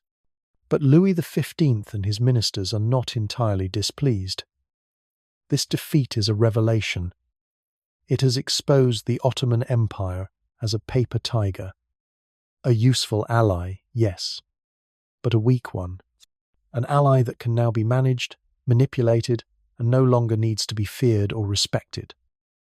The fall of their rival in the East is, in a way, a victory for them. The Chalice, which offered victory over the Habsburgs, has yielded its most bitter poison yet. The peace and prosperity it brought have rotted the military heart of the empire. The world now knows it. In the coffee houses of London, the banks of Amsterdam, and the military academies of Berlin, the calculus of power has been irrevocably changed. The Ottoman Empire is no longer a predator. It is prey. The question that now burns in the minds of every ambitious ruler in Europe is not how to defend against the Turk, but how best to carve up his vast, rich, and now seemingly defenseless empire. And in the cold, Northern Kingdom of Prussia, a young king with a mind like a steel trap, and no conscience to speak of, is already drawing up the plans. You are in a place that should not exist in this world of mud and blood. It is the year 1742. You are at Sanssouci, a palace outside Berlin, and its name, without a care, feels like a profound and deliberate irony. You walk on a terrace scented with linden trees and roses. You hear the delicate notes of a flute concerto played by the king himself drifting from an open window. This is the home of a philosopher, a poet, a man who corresponds with Voltaire and writes essays in elegant French decrying the follies of war. And he is the most dangerous man in Europe. He is Frederick II, King of Prussia. He is not a giant like Peter the Great, nor a peacock like the Pashas of Bess. He is a small, intense man, with eyes of a piercing, analytical blue, eyes that seem to strip the world down to its essential mechanics. He has just finished his flute practice, and now you see him in his study. The room is filled with books, philosophy, poetry, history, but on the great central table there is only a map. Spread before him are the reports from the disastrous battle on the Vistula. He is not reading them with shock or triumphalism. He is dissecting them, like an anatomist dissecting a corpse.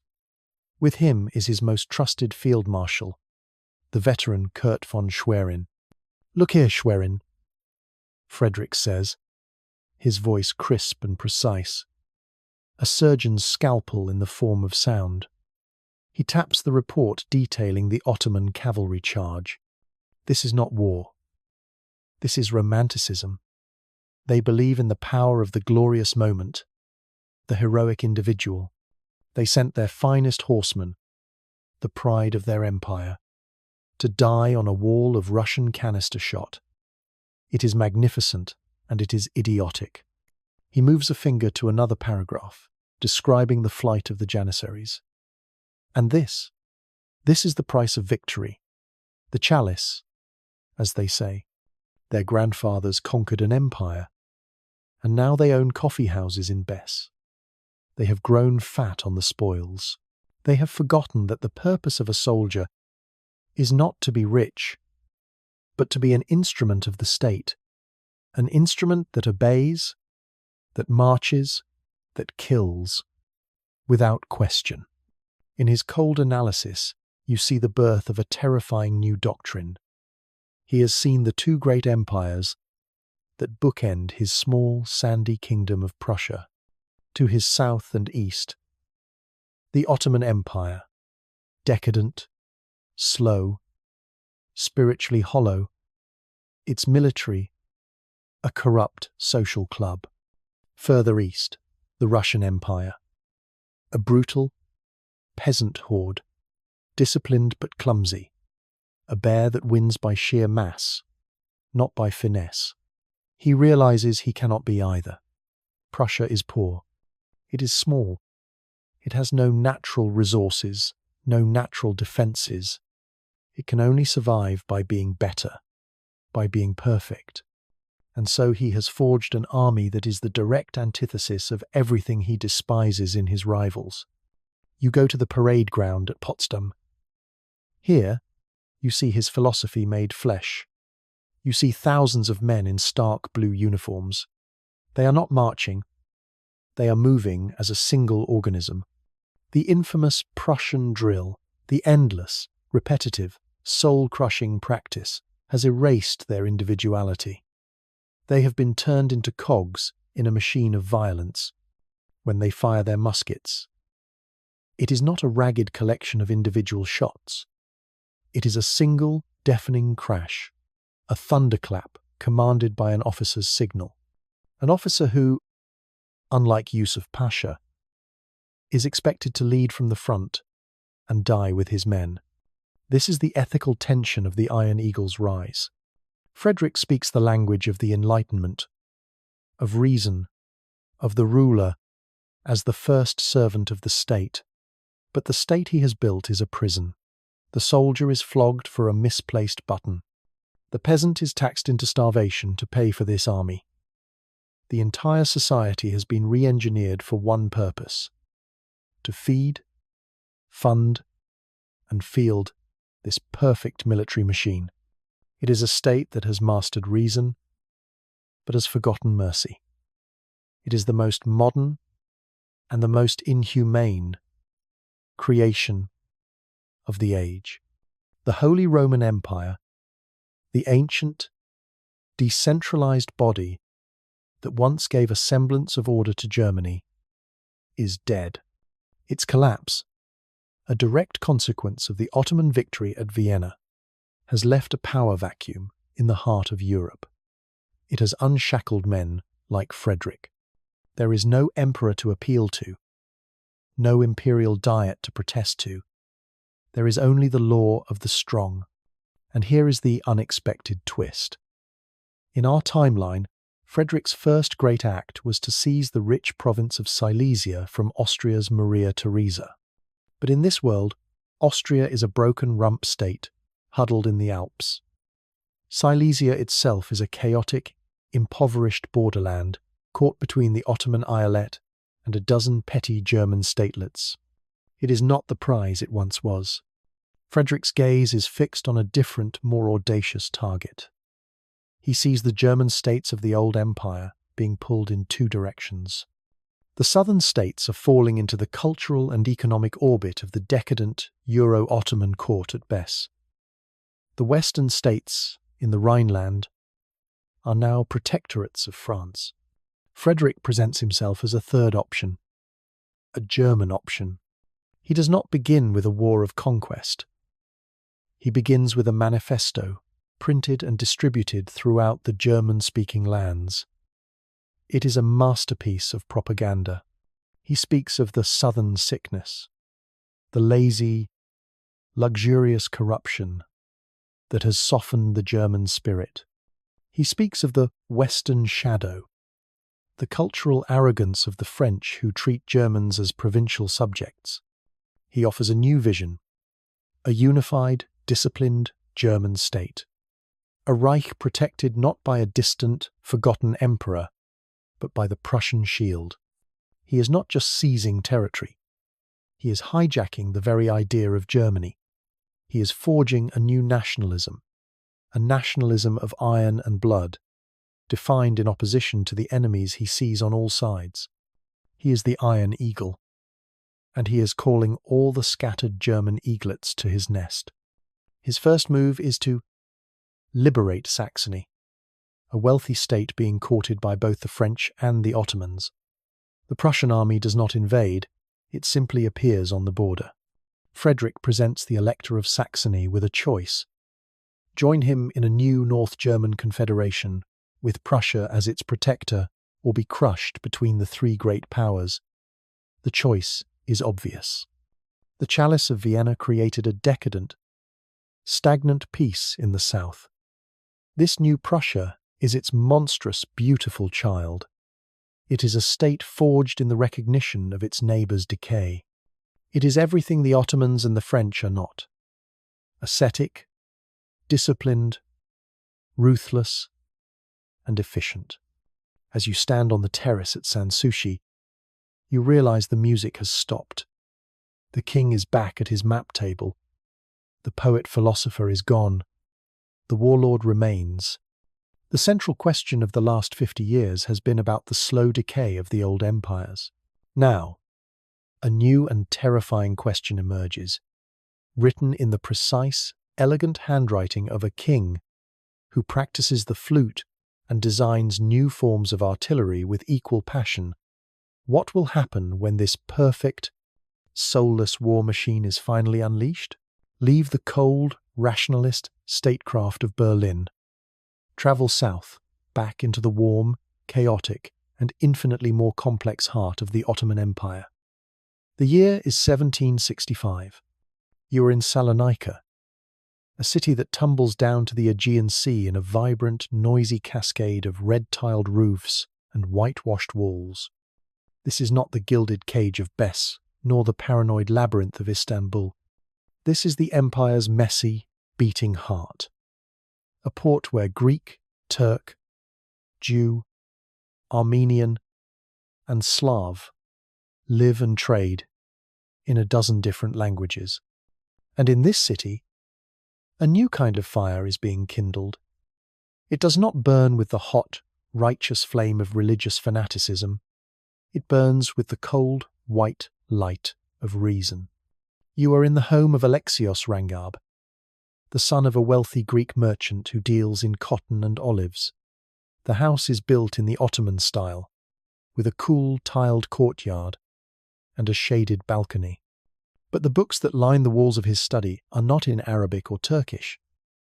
They are in Greek, Italian, and French. They are the forbidden fruit grown in the printing houses of Venice, smuggled here in crates marked olive oil. You see Locke, Montesquieu, Rousseau. These are the intellectual bombs that arrived on the Venetian trade routes you witnessed decades ago. And Alexios is a master bomb maker. He is not a warrior. His hands are soft, stained with ink, not blood. But he and the men who gather in his salon every week are more dangerous to the Ottoman state than 1,000 Russian grenadiers. Tonight, the salon is in session. The air is thick with the sweet smoke of Turkish tobacco and the bitter aroma of strong coffee. Listen to the conversation. It is a symphony of sedition, played in the key of political philosophy. The social contract is broken, Alexios argues, his finger tracing a line in a copy of Rousseau. We, the people, have not consented to this government. We are subjects, not citizens. The Sultan's right to rule is not divine. It is a fiction maintained by force. A Serbian grain merchant named Stefan Petrovic nods in agreement. In our histories, we had kings. We had laws. We were a nation. The Turks did not build this land, they merely conquered it. Conquest is not legitimacy. This is the sound of the Illyrian Enlightenment. It is the fusion of Western European political theory with local history and language. It is the great, unexpected harvest of the seeds Venice planted. They are not talking about restoring the Byzantine Empire or launching a crusade. That is the language of their grandfathers, a language of faith and emperors. They are using a new vocabulary, the vocabulary of rights, of nations, of the people. They are framing their desire for independence not as a return to an ancient religious order, but as a step forward into a modern, rational future. The local Ottoman governor, a minor Pasha from the decadent court of Bes, knows of these salons. He dismisses them. "Let the Greeks read their books," he once said to his aide. "It keeps them from sharpening knives. A little poetry and philosophy softens the spirit." He is proud of his little Paris on the Aegean. He sees this intellectual ferment as a sign of his province's sophistication, a jewel in his own crown. He does not understand that they are not reading poetry, they are reading manuals on how to dismantle an empire. Here is the ethical tension of their dream, as sharp and cruel as any bayonet. A young Hungarian poet in the salon, an exile from the lands now under the rule of Bes, raises his voice. "We will create a new Hungary," he proclaims, his eyes shining. "A nation for the Magyar people, speaking the Magyar tongue, living under Magyar law." Alexios smiles. "And we, a new Hellas, a republic of the Hellenes, a beacon of reason in the east." But Stefan the Serb, a man of commerce and hard realities, asks the question that hangs unspoken in the room. A fine dream. But I walked here tonight through the Turkish quarter and the Jewish quarter. They are not Hellenes, they are not Serbs. What becomes of them in our new rational republics? Where is their place in the nation? There is a moment of silence. Alexios gives a smooth, philosophical answer about minority rights and secular citizenship, an answer straight from the pages of his French books. But everyone in the room knows the truth. The dream of a pure nation requires a cleansing. The birth of these new, modern states will be unimaginably violent. The liberty they seek for their own people will mean subjugation or expulsion for others. Their noble, enlightened project is pregnant with the monster of ethnic cleansing. The unexpected twist is the source of their direct inspiration. It is not America's distant revolution. It is not the intellectual salons of Paris. It is Prussia. News of Frederick the Great's triumphs, his consolidation of a German state through discipline, and will travels fast. The intellectuals of Salonika see him not as a tyrant, but as a model. Look at the Prussians, Stefan says, lowering his voice. A small, poor people, surrounded by giants. And yet, they forged a state. They took an idea, a German idea, and gave it an army. They proved that a decadent, sprawling empire cannot stand against a focused, disciplined nation. What they are doing in the German north, we must do in the Illyrian south. This is the final, deadly piece of the puzzle. The Venetian books gave them the idea of the nation-state. The Prussian victories have given them a blueprint for how to build one. The salon is not the only meeting place. Later that night, you follow Alexios to a different location, the crypt of an old Orthodox church, the air cold and smelling of damp earth and beeswax. Here, the tone is different. The philosophical debate is gone, replaced by the hushed, practical language of conspiracy. With him are not just poets and merchants, but also village priests, retired soldiers who served as mercenaries, and chieftains from the rugged mountains where Ottoman authority is little more than a suggestion. They are forming committees, the Philiki Eterea, the Society of Friends. They are drawing maps. They are smuggling muskets, hiding them in monastery cellars. They are creating a network, a shadow state growing in the belly of the empire. The Serbs are doing the same. So are the Hungarians. Their final goals may be different. One wants a republic, another a kingdom, but their first goal is the same: to shatter the prison, the Chalice of Vienna. Its gift was a century of relative peace and stability in these lands.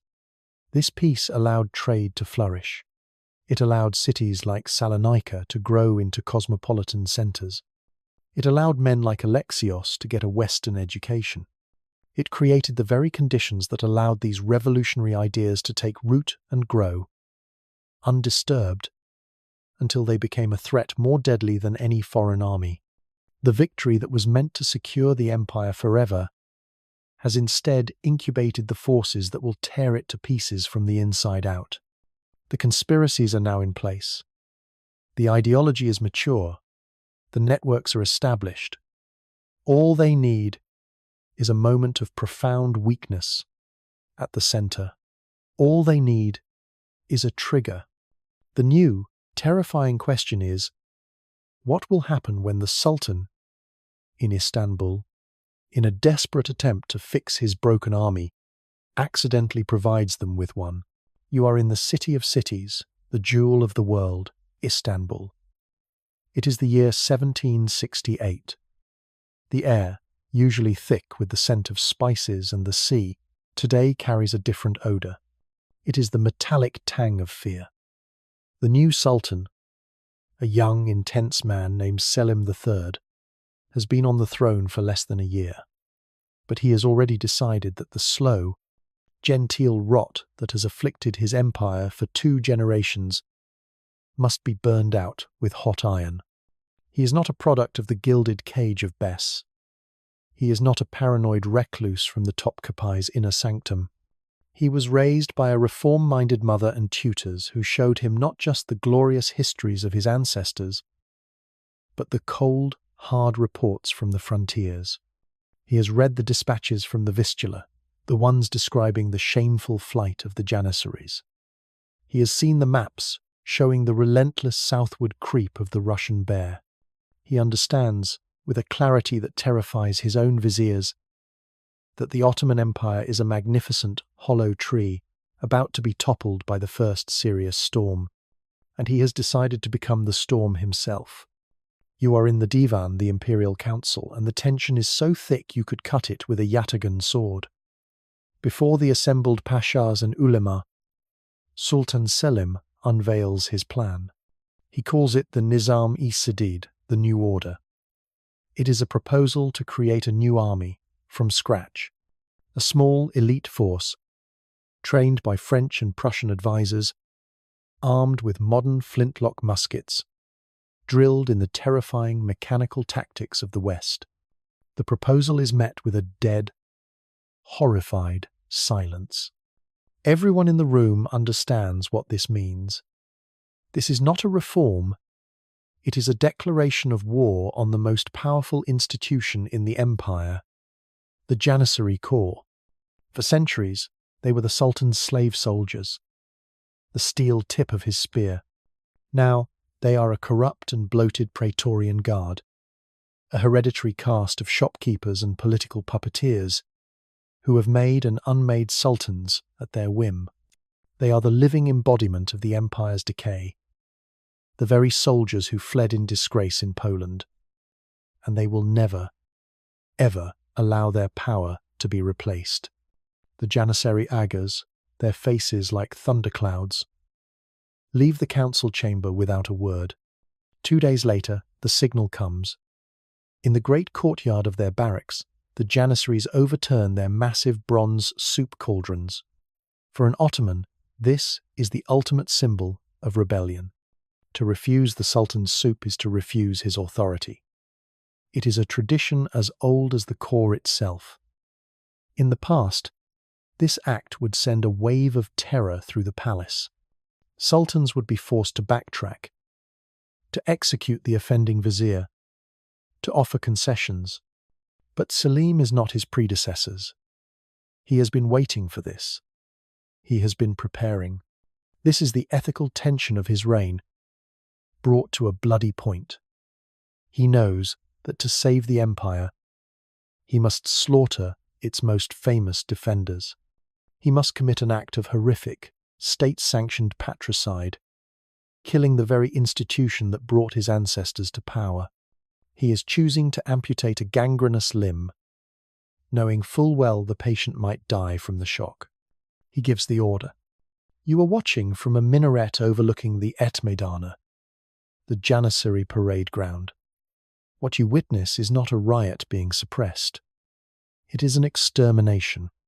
The Sultan's new troops, the Nizam-i-Chedid, emerge from their hidden barracks. They are young Anatolian Turks, loyal only to Selim, their faces grim and determined. They are joined by the artillery corps, the Topshila, who have long been rivals of the Janissaries and have been secretly brought into the Sultan's conspiracy. The Janissaries pour from their barracks, armed with a chaotic assortment of old muskets, pistols, and swords. They are a mob, confident in their numbers and their historical power. They expect a street fight, a negotiation, another victory for their entrenched privilege. They do not get one. The artillery commanders give a single command. A dozen heavy cannons, loaded not with iron balls but with grape shot, fire at point-blank range into the center of the square. The sound is the roar of the apocalypse. The effect is unimaginable. A great swathe of the rioting core is simply erased, turned into a red slurry of flesh and bone. Before the survivors can comprehend what has happened, the Nizam-i-Sadid infantry advance. They do not charge. They march in perfect, terrifying lockstep. They halt. They level their muskets. A single volley, 1,000 guns firing as one, rips through the Janissaries. They reload with inhuman speed. Another volley, and another. It is the cold, impersonal mathematics of Prussian warfare, applied to a domestic squabble. The Janissaries, who have not faced disciplined fire like this in a century, break and flee back towards their barracks. But the Sultan's plan is not to disperse them, it is to annihilate them.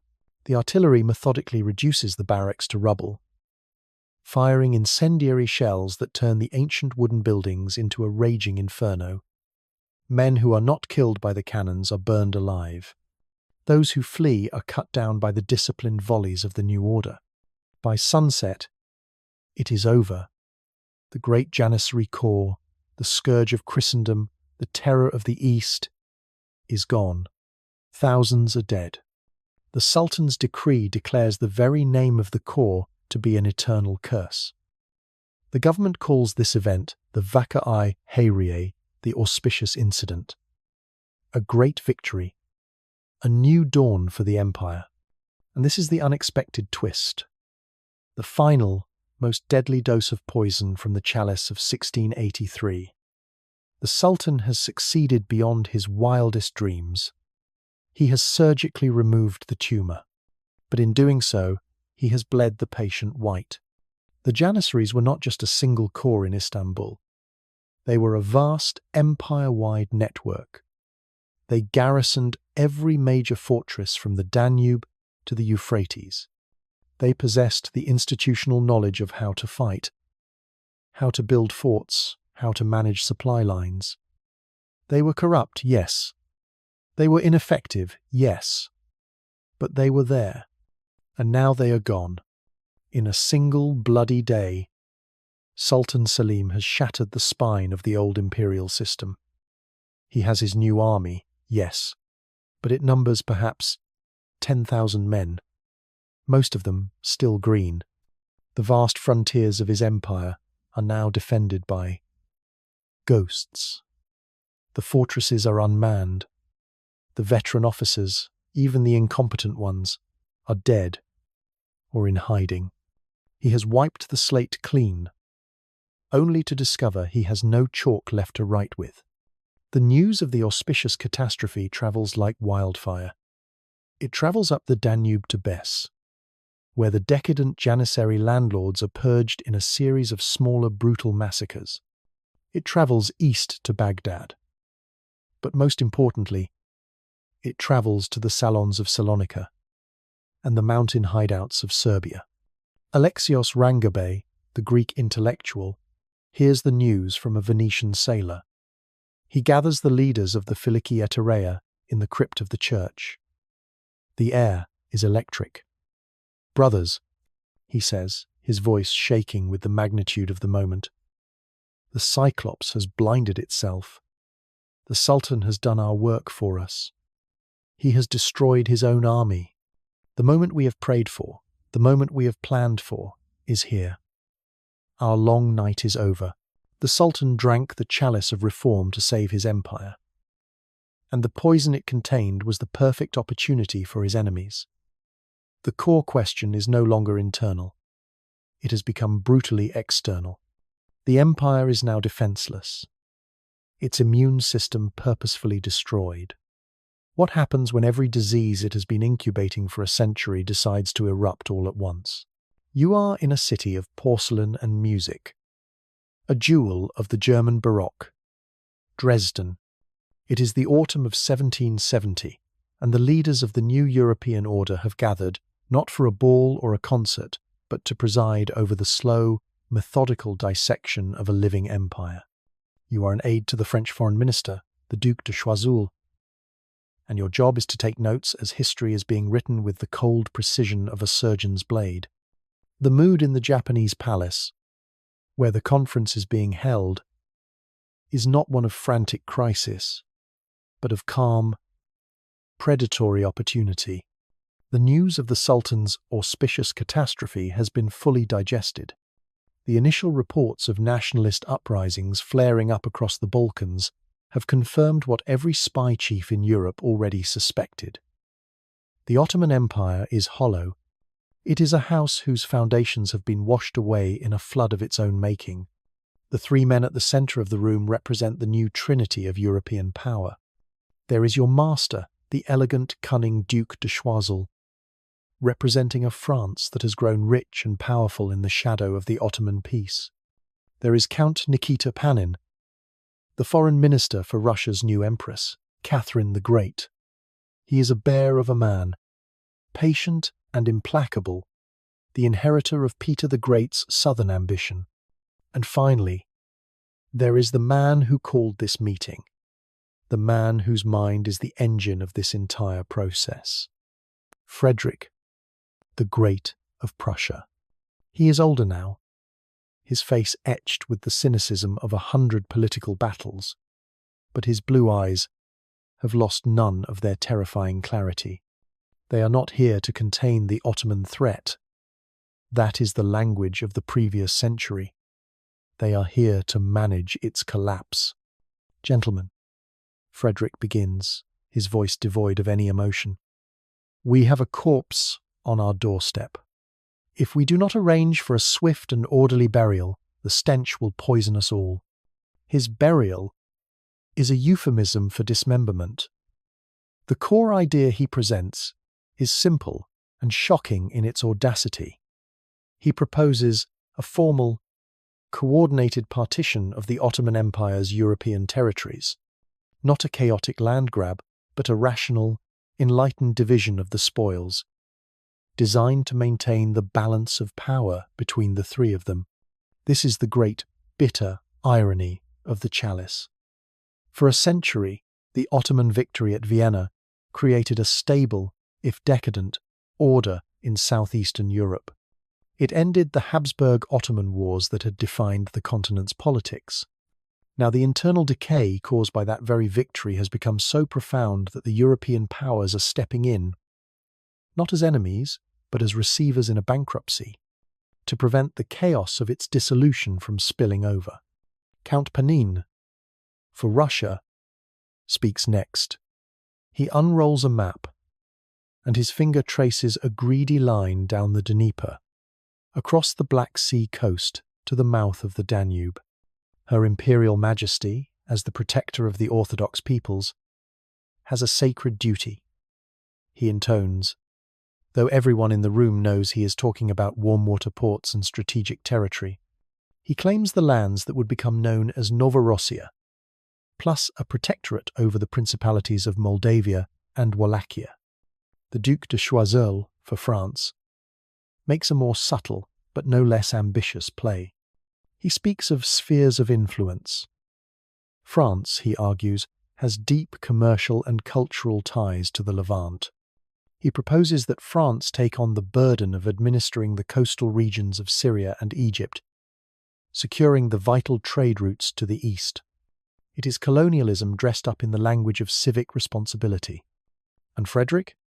He asks for nothing for Prussia, not a single village.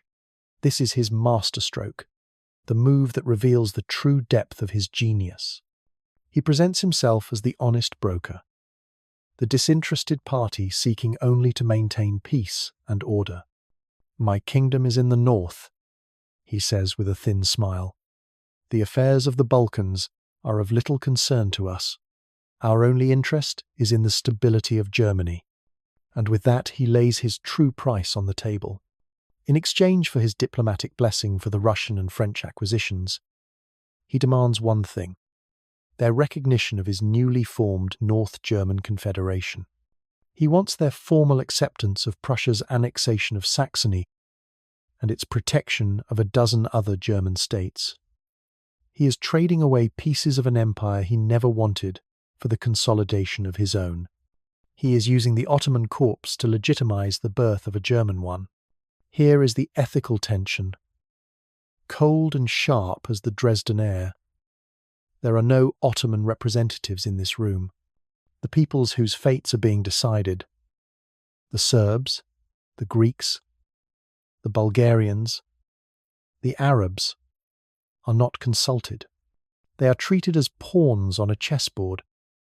Their nascent nationalist dreams and revolutionary movements dismissed as minor complications to be managed. The great powers are using the language of reason, order, and the balance of power to justify an act of breathtaking imperial cynicism. They are preventing a continent-wide war by collectively mugging a defenseless neighbour. The unexpected twist is the role of the Danubian Eyalet, the province centred on Bess. It is the richest, most Europeanized part of the Ottoman Empire, and the three powers agree to leave it untouched. The House of Osman may keep its Western palace, Panin remarks. Let them have their gardens and their French music. It will keep them quiet. They see the decadent Euro-Ottoman elite of Bes not as a threat, but as a useful buffer state. A puppet regime. They will allow a rump Ottoman state to survive in the Balkans, a weak, harmless entity that can be managed and controlled. It is the ultimate humiliation. The great prize of 1683, the jewel of the empire, is now being left to them out of contempt, not fear. The Treaty of Dresden is drafted. It is a document of quiet, bureaucratic violence. It speaks of lines of demarcation, zones of administration, and guarantees of minority rights that no one intends to honour.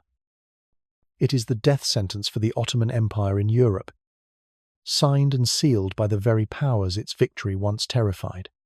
The Chalice of Vienna has delivered its final poison.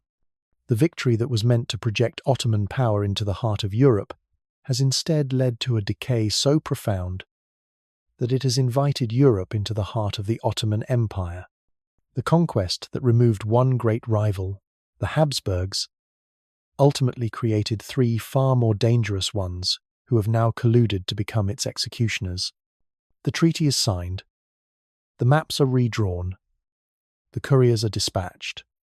The central question is no longer if the Ottoman Empire will collapse, but when the armies of these three powers will march to enforce this new reality. And a second, more tragic question now hangs over the revolutionaries in the south. They have dreamed of liberation, of creating their own independent nations. What will they do when they realize they are about to exchange one master for three? The spark is struck in the Peloponnese Peninsula, the rocky, unforgiving finger of Greece pointing into the Mediterranean. It is the spring of 1771. In the mountain town of Mani, a place that has never truly bent its knee to any empire, a man named Petros Mavromichalis, a clan chieftain and a member of the Philiki Eterea, raises a new flag. It is a simple white cross on a blue background. He and 200 followers, armed with smuggled Venetian muskets and old family swords, descend from the mountains and overwhelm the local Ottoman garrison, a handful of terrified men who are all that remain after the Sultan's purge. This is the signal. This is the moment they have been preparing for in secret for a generation. You are a schoolteacher in a Serbian village just south of the Danube. A week after the news from Greece arrives, carried by coded letters from the merchants of Salonika, a priest appears at your door in the dead of night. He leads you to a hidden cellar beneath his church. The air is cold and smells of earth. By the light of a single candle, he shows you what he has been hiding for years, a crate of Prussian made muskets and a flag. This one is different. It is a horizontal tricolour of red, blue, and white. The time has come, he whispers, his eyes burning with a light that is both holy and revolutionary. For the cross, and for freedom. What happens next is not a single, coordinated rebellion. It is a cascade, a chain reaction. The secret societies, the societies of friends, have done their work well. The structure is in place. As the news spreads, the tricolours begin to bloom across the Ottoman Balkans, a sudden, shocking garden of revolution. A red, white and green tricolour appears over a castle in the Hungarian plains, a blue, yellow and red in the mountains of Wallachia. Each flag is a declaration of a new nation being born or reborn from the body of the dying empire. Sultan Selim III in Istanbul is caught in a hurricane. His small, professional Nizam-e-Shadid army is the only force he can rely on. He dispatches them under his best general, a man named Alamdar Mustafa Pasha. But where is he to send them? To Greece? To Serbia? to Hungary. He has 10,000 modern soldiers to fight a dozen different wars on a dozen different fronts. Alamdar Mustafa marches his army north towards Serbia, judging it to be the most immediate threat to the capital. And here, on the plains of the Morava River, the New Order army gets its first taste of real war. They are met by a Serbian peasant army, led by a former pig dealer turned revolutionary general named Karađorđe Black George. The battle is a brutal, bloody affair. The Nizam-e Chedid are everything they were designed to be. They are disciplined, their volleys are withering, they inflict horrific casualties on the Serbs. But the Serbs are not the decadent Janissaries of Istanbul. They are fighting for their homes, for their faith, for their newly discovered nation. They absorb the losses. They use their knowledge of the terrain, launching ambushes from forests and gullies. And they have something the Sultan's army does not: endless numbers. For every Serb who falls, 2 more seem to rise from the earth to take his place. The Sultan's army wins the battle. They push Karađorđe back. But it is a Pyrrhic victory. They have lost nearly a third of their men. They are exhausted, their supply lines are harassed, and they have only succeeded in pushing the rebellion deeper into the mountains. They have won a battle, but they are losing the war. And while they are bogged down in Serbia, the fire in Greece is raging out of control. The Hungarian plains are in open revolt. The entire European part of the empire is in flames. This is the great, unexpected consequence of the nationalist ideology. The Ottoman Empire has always dealt with rebels, ambitious pashas, religious heretics, bandit chiefs, but they were always fighting for power within the imperial system. These new rebels are not. They are fighting to leave it. They do not want to conquer Istanbul. They want to burn every bridge that leads to it. They are fighting an idea with an idea. And the Ottoman state has no ideological answer to the siren song of the nation-state.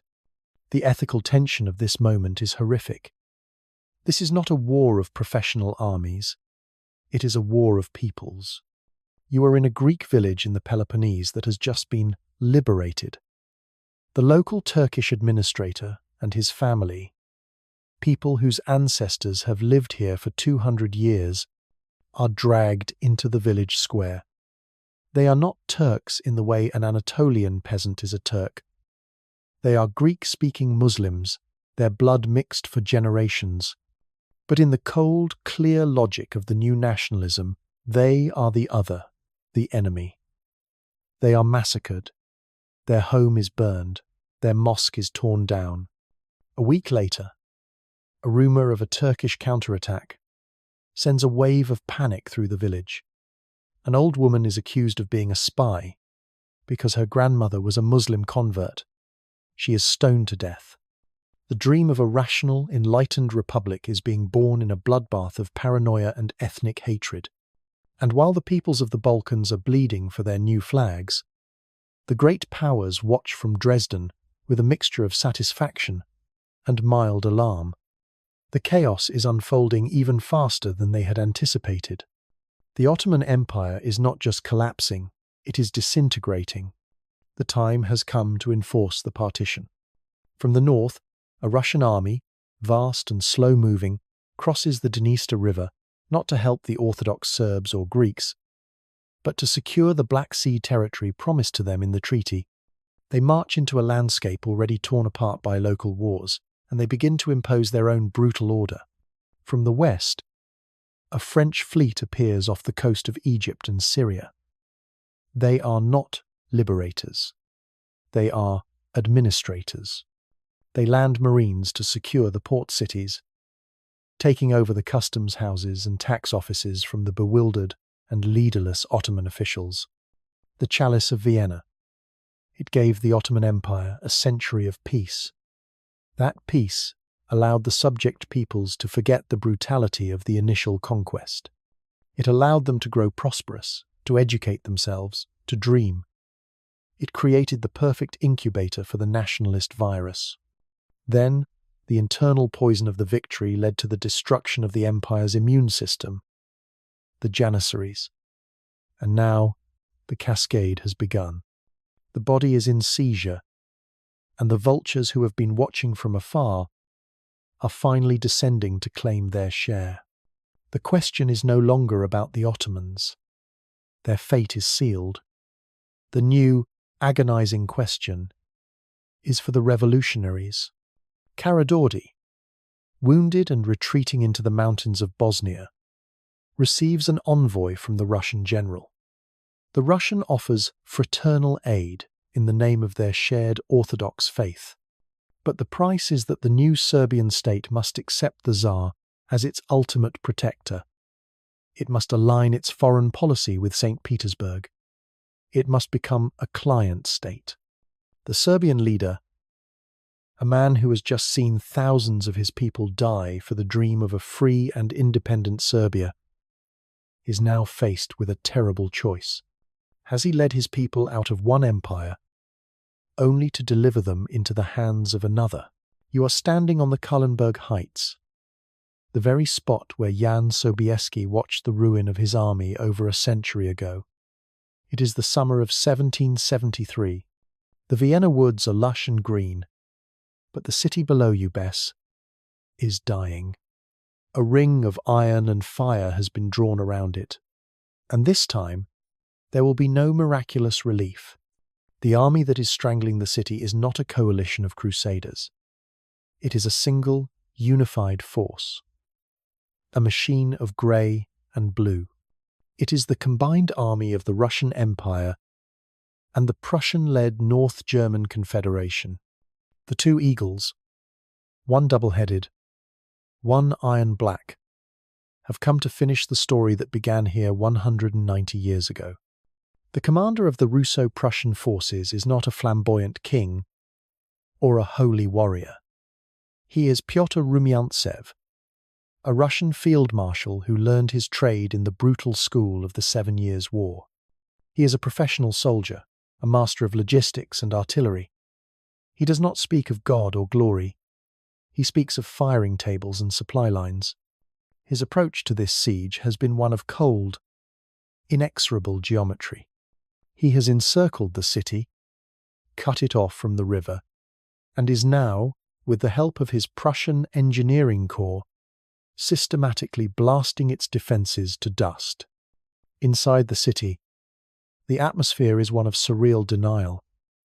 The current Beylerbey, a man named Hafiz Pasha, is the last withered fruit of the dynasty of decadent connoisseurs. His grandfather collected tulips. His father collected French clocks. Hafiz himself is an amateur composer of ghazals, mournful poems of love and loss. Even as the enemy cannons roar, he holds concerts in the Saadabad Palace. He believes, with the unshakable arrogance of a man who has never known hardship, that this is all a misunderstanding, a diplomatic incident. He sends envoys to the Russo-Prussian camp, offering bribes, trade concessions, a formal apology for whatever offence has been caused. The envoys do not return. The city's defenders are the pathetic remnants of the Ottoman West. The local Janissaries, the ones who survived the purges, are landlords in uniform, more concerned with protecting their warehouses from looters than with manning the walls. The governor's household troops are parade ground soldiers in silken uniforms. They are not an army. They are the cast of a historical opera, waiting for the final curtain to fall. This last siege of Bes is the ultimate, bitter irony of the poisoned chalice. The city that was the symbol of the empire's greatest triumph is now the symbol of its pathetic impotence. The conquest of Vienna gave the Ottoman elite a century of peace and luxury. It disconnected them from the hard realities of war and statecraft. It turned them into poets and collectors, and now they are being annihilated by men who have spent that same century perfecting the arts of war and statecraft. The siege is not a heroic struggle, it is an execution. Prussian cannons, cast in the foundries of Berlin, and served by gunners who are masters of their craft, methodically dismantle the fortifications that Kara Mustafa's men bled to conquer. The great walls that held back the Ottoman tide for centuries crumble into dust under a relentless, scientific bombardment. Here is the ethical tension, played out in the city's final days. Hafiz Pasha, the poet-governor, finally understands that the end has come. His advisors plead with him to surrender, to save the civilian population from the inevitable sack and slaughter. But his honor, the last vestige of the warrior culture of his ancestors, will not allow it. To surrender the city that was his family's great prize is a shame he cannot bear. So, he will sacrifice tens of thousands of lives. Turks, Austrians, Hungarians, people who have lived together in this strange hybrid city for over a century to satisfy his own sense of tragic destiny. He is a man trapped by a history he no longer understands, and he will pull the whole city down with him. The unexpected twist comes from within the city itself. On the 40th day of the siege, with food running out and the Prussian shells falling in the very heart of the old city, a different kind of rebellion begins. It is not led by nationalists with tricolour flags. It is led by a coalition of Austrian merchants, German artisans, and the descendants of the old Viennese nobility. They have lived for generations as subjugated zimmis. They have watched their masters grow soft and decadent. They have seen the pathetic state of the city's defences. They do not want to be martyrs for Hafiz Pasha's poetry. They act with ruthless efficiency. They bribe the captain of the city watch. They overpower the guards at the Lewel Bastion, the very same section of the wall that was breached in 1683. And in the pre-dawn darkness, they open the gates to the Prussian grenadiers waiting outside. The fall of Bes is not a glorious assault.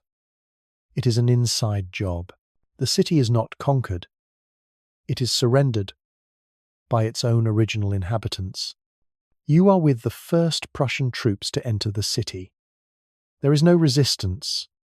The Ottoman soldiers, learning of the betrayal, throw down their arms and melt away, trying to save themselves.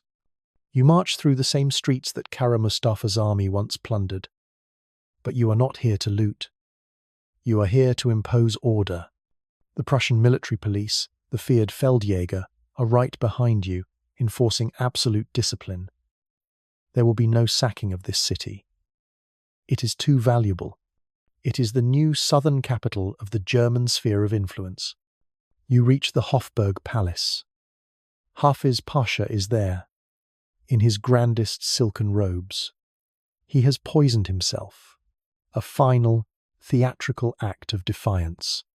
He lies on a divan, a book of his own poetry open on his chest.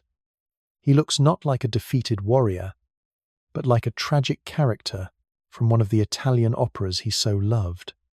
It is a pathetic, ignominious end. By noon, the flag flying over St. Stephen's Cathedral is no longer the Ottoman crescent. It is the Black Eagle of Prussia. The great circle of history has closed. The city that was the high water mark of the Ottoman Empire has been retaken, not in a clash of civilizations, but as the final act in a long, slow process of imperial decay. The conquest of Vienna was the chalice that poisoned the victor. Its recapture is the final, definitive proof that the poison has done its work. The central question is now settled. The Ottoman Empire is finished as a European power. The new question, as the Russian and Prussian commanders meet in the reclaimed Hofburg to administer their new territories, is about the future. Two new, powerful and ruthless empires now meet on the Danube. They were allies in the destruction of the old order. How long can they remain friends now that they are neighbours, with no one left between them? The fall of Bes has not brought peace. It has simply set the stage for a new and far more terrible conflict. You are standing in the Tiergarten in Berlin. The year is 1810. The air is crisp and cold, smelling of coal smoke and wet leaves. Before you, framed by the stark winter branches of the linden trees, is the newly completed Brandenburg Gate. It is not a triumphal arch celebrating a single battle. It is a statement of arrival. It is the gateway to the capital of a new and formidable power, the German Empire, forged by Prussian steel and sanctified by the Treaty of Dresden. This is the world that the fall of Vienna made. Look at the map, and you will not see the familiar, messy patchwork of our own history. The borders are clean, hard, and drawn by the unforgiving logic of power. The Holy Roman Empire is a ghost, a story told to schoolchildren. The Polish-Lithuanian Commonwealth is a memory. The Ottoman Empire in Europe is gone, erased as if it had been a dream. In their place are the giants. The German Empire, with its industrial heartlands in the Ruhr and its intellectual centres in Vienna and Berlin, dominates the centre of the continent. It is a state built on the principles of Frederick the Great. Disciplined, militaristic, efficient, and suffused with a powerful, arrogant nationalism. Vienna, no longer Bess, has been scrubbed clean of its Ottoman past. St. Stephen's Cathedral has been reconsecrated. The mosques have been torn down or converted back into churches. The city is once again a German capital, but not of a rambling, multi-ethnic Habsburg realm. It is the southern bastion of a monolithic German Reich. To the east is the second giant, the Russian Empire. Catherine the Great, Peter's true heir, completed his southern ambition. Her armies control the Black Sea. Her fleets sail from naval bases in a conquered Crimea. The principalities of the Danube and the new, fractious states of Serbia and Greece exist as Russian protectorates, their hard-won independence a polite fiction. Their tricolour flags fly, but their foreign policy is dictated from St. Petersburg. Their revolutions have succeeded only in exchanging a decadent, negligent master for a vigilant, controlling one. To the west is the third, the French Empire. With its eastern border secured on the Rhine, and its ambitions checked by the German behemoth, France has turned its gaze south and west. It is a global colonial power, its influence paramount in the Mediterranean, its administrators ruling Egypt and the Syrian coast. The revolutionary fervour that, in our world, would have torn France apart in 1789 was, in this timeline, exported. It was the intellectual fuel for the Balkan fires, leaving France itself to evolve into a stable, powerful, and deeply conservative imperial monarchy. The world was spared a Napoleon, perhaps, but it inherited a triumvirate of unshakable empires instead. And what of the Ottomans? What of the inheritors of the great victory? Travel south, across the Aegean, to the windswept plateau of Anatolia. Here lies the rump state, the sick man of Europe, born a century before his time. The Sultan still rules from Istanbul, but his city is no longer the crossroads of the world. It is a terminal. The loss of his European territories, the source of his wealth, his armies, and his empire's very reason for being, has left him with a hollow crown. He is a caliph of dust and memory. But here, in the ashes, is the final, unexpected twist. Stripped of its vast, unmanageable multicultural baggage, its Greeks, Serbs, Hungarians, its Balkan complexities, the Ottoman state is forced, for the first time, to look at what remains, and what remains is Anatolia, and its Turkish-speaking Muslim people. Out of the humiliation of imperial collapse, a new and painful process is beginning. A slow, agonizing forging of a Turkish national identity. The loss of the empire is the bitter, necessary medicine for the birth of a nation. They have lost the world, but they are beginning to find themselves.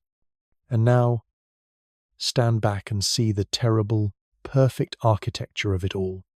This new world, this landscape of giants, this empire of dust, every last piece of it is a direct consequence of that one moment of triumph in 1683. This is the ultimate, exquisite poison of the Chalice. The victory at Vienna gave the empire a river of gold, and that gold bought the decadence that rotted its martial spirit. It created a power vacuum in the heart of Europe, and into that vacuum stepped the cunning of France and the ruthless ambition of Prussia. The victory ended the centuries-long holy war, the Gaza, and in doing so, it ripped the ideological soul from the Ottoman state, leaving it paralyzed by paranoia and purposelessness. The long peace it created in the Balkans was the warm, undisturbed soil in which the seeds of nationalism, planted by Venetian merchants, grew into a forest of revolutionary daggers. Every gift the victory gave was laced with a slow-acting venom. The triumph was not the beginning of a golden age. It was the beginning of a magnificent, century-long suicide. The Ottoman Empire did not fall because it was defeated by its great enemy. It fell because it defeated its great enemy. The ethical tension of this new world is profound. The old order of sprawling, multi-ethnic, often tolerant, if corrupt, empires is gone. In its place is a new order of efficient, powerful, and intolerant nation-states and empires. Is this progress? Ask a Greek in Athens, who is now free of the Sultan, but must bow to the Russian ambassador. Ask a Jew in Vienna, who finds the new, scientific German anti-Semitism far more terrifying than the old, chaotic Ottoman discrimination. The world is perhaps more orderly, more modern. It is certainly more dangerous, because the final legacy of Vienna's fall is the great, unanswered question that now looms over Europe. The German and Russian empires, allies in the final destruction of their common foe, now share a long, militarized border running from the Baltic to the Danube. They have no one left to carve up. They can only look at each other. Two giants armed to the teeth, their ideologies of pan-Germanism and pan-Slavism on a collision course. The fall of the Ottoman Empire did not end the great game. It just cleared the board for a new one, with stakes higher than ever before. The world no longer fears the crescent. It now lives in the shadow of the eagles. The poison from that one chalice, drained so long ago, has not finished its work. It has merely seeped into the ground to water the seeds of a new and even more terrible harvest. Is the pursuit of ultimate victory a self-destructive trap? What is a nation's purpose after its great enemy is gone? The story of this timeline is the story of that question, answered in the most tragic way imaginable. The Ottoman Empire was a state built for the storm. Its institutions, its ideology, its very identity were forged in the crucible of a perpetual struggle for survival and supremacy against Christian Europe. When it finally won that struggle, when the storm ceased, the great warship of the Ottoman state found itself becalmed on a windless sea, and in the quiet, under the warm sun of a victory-induced peace, the timbers began to rot. The Chalice of Vienna offered a future free from existential threat, a future of unparalleled wealth and security. But the price was the empire's soul. The struggle was what gave it meaning. The enemy was what gave it unity. Without the great other to define itself against, it turned its energies inward, first to decadence, then to paranoia, and finally to self-destruction. This history suggests a terrible paradox, that perhaps some civilizations require an adversary to maintain their cohesion, and that the most dangerous moment is not the eve of a decisive battle, but the morning after a final victory. When the banners are raised and the last enemy has fled, The only enemy left to fight is oneself. And that is a war no empire has ever truly won.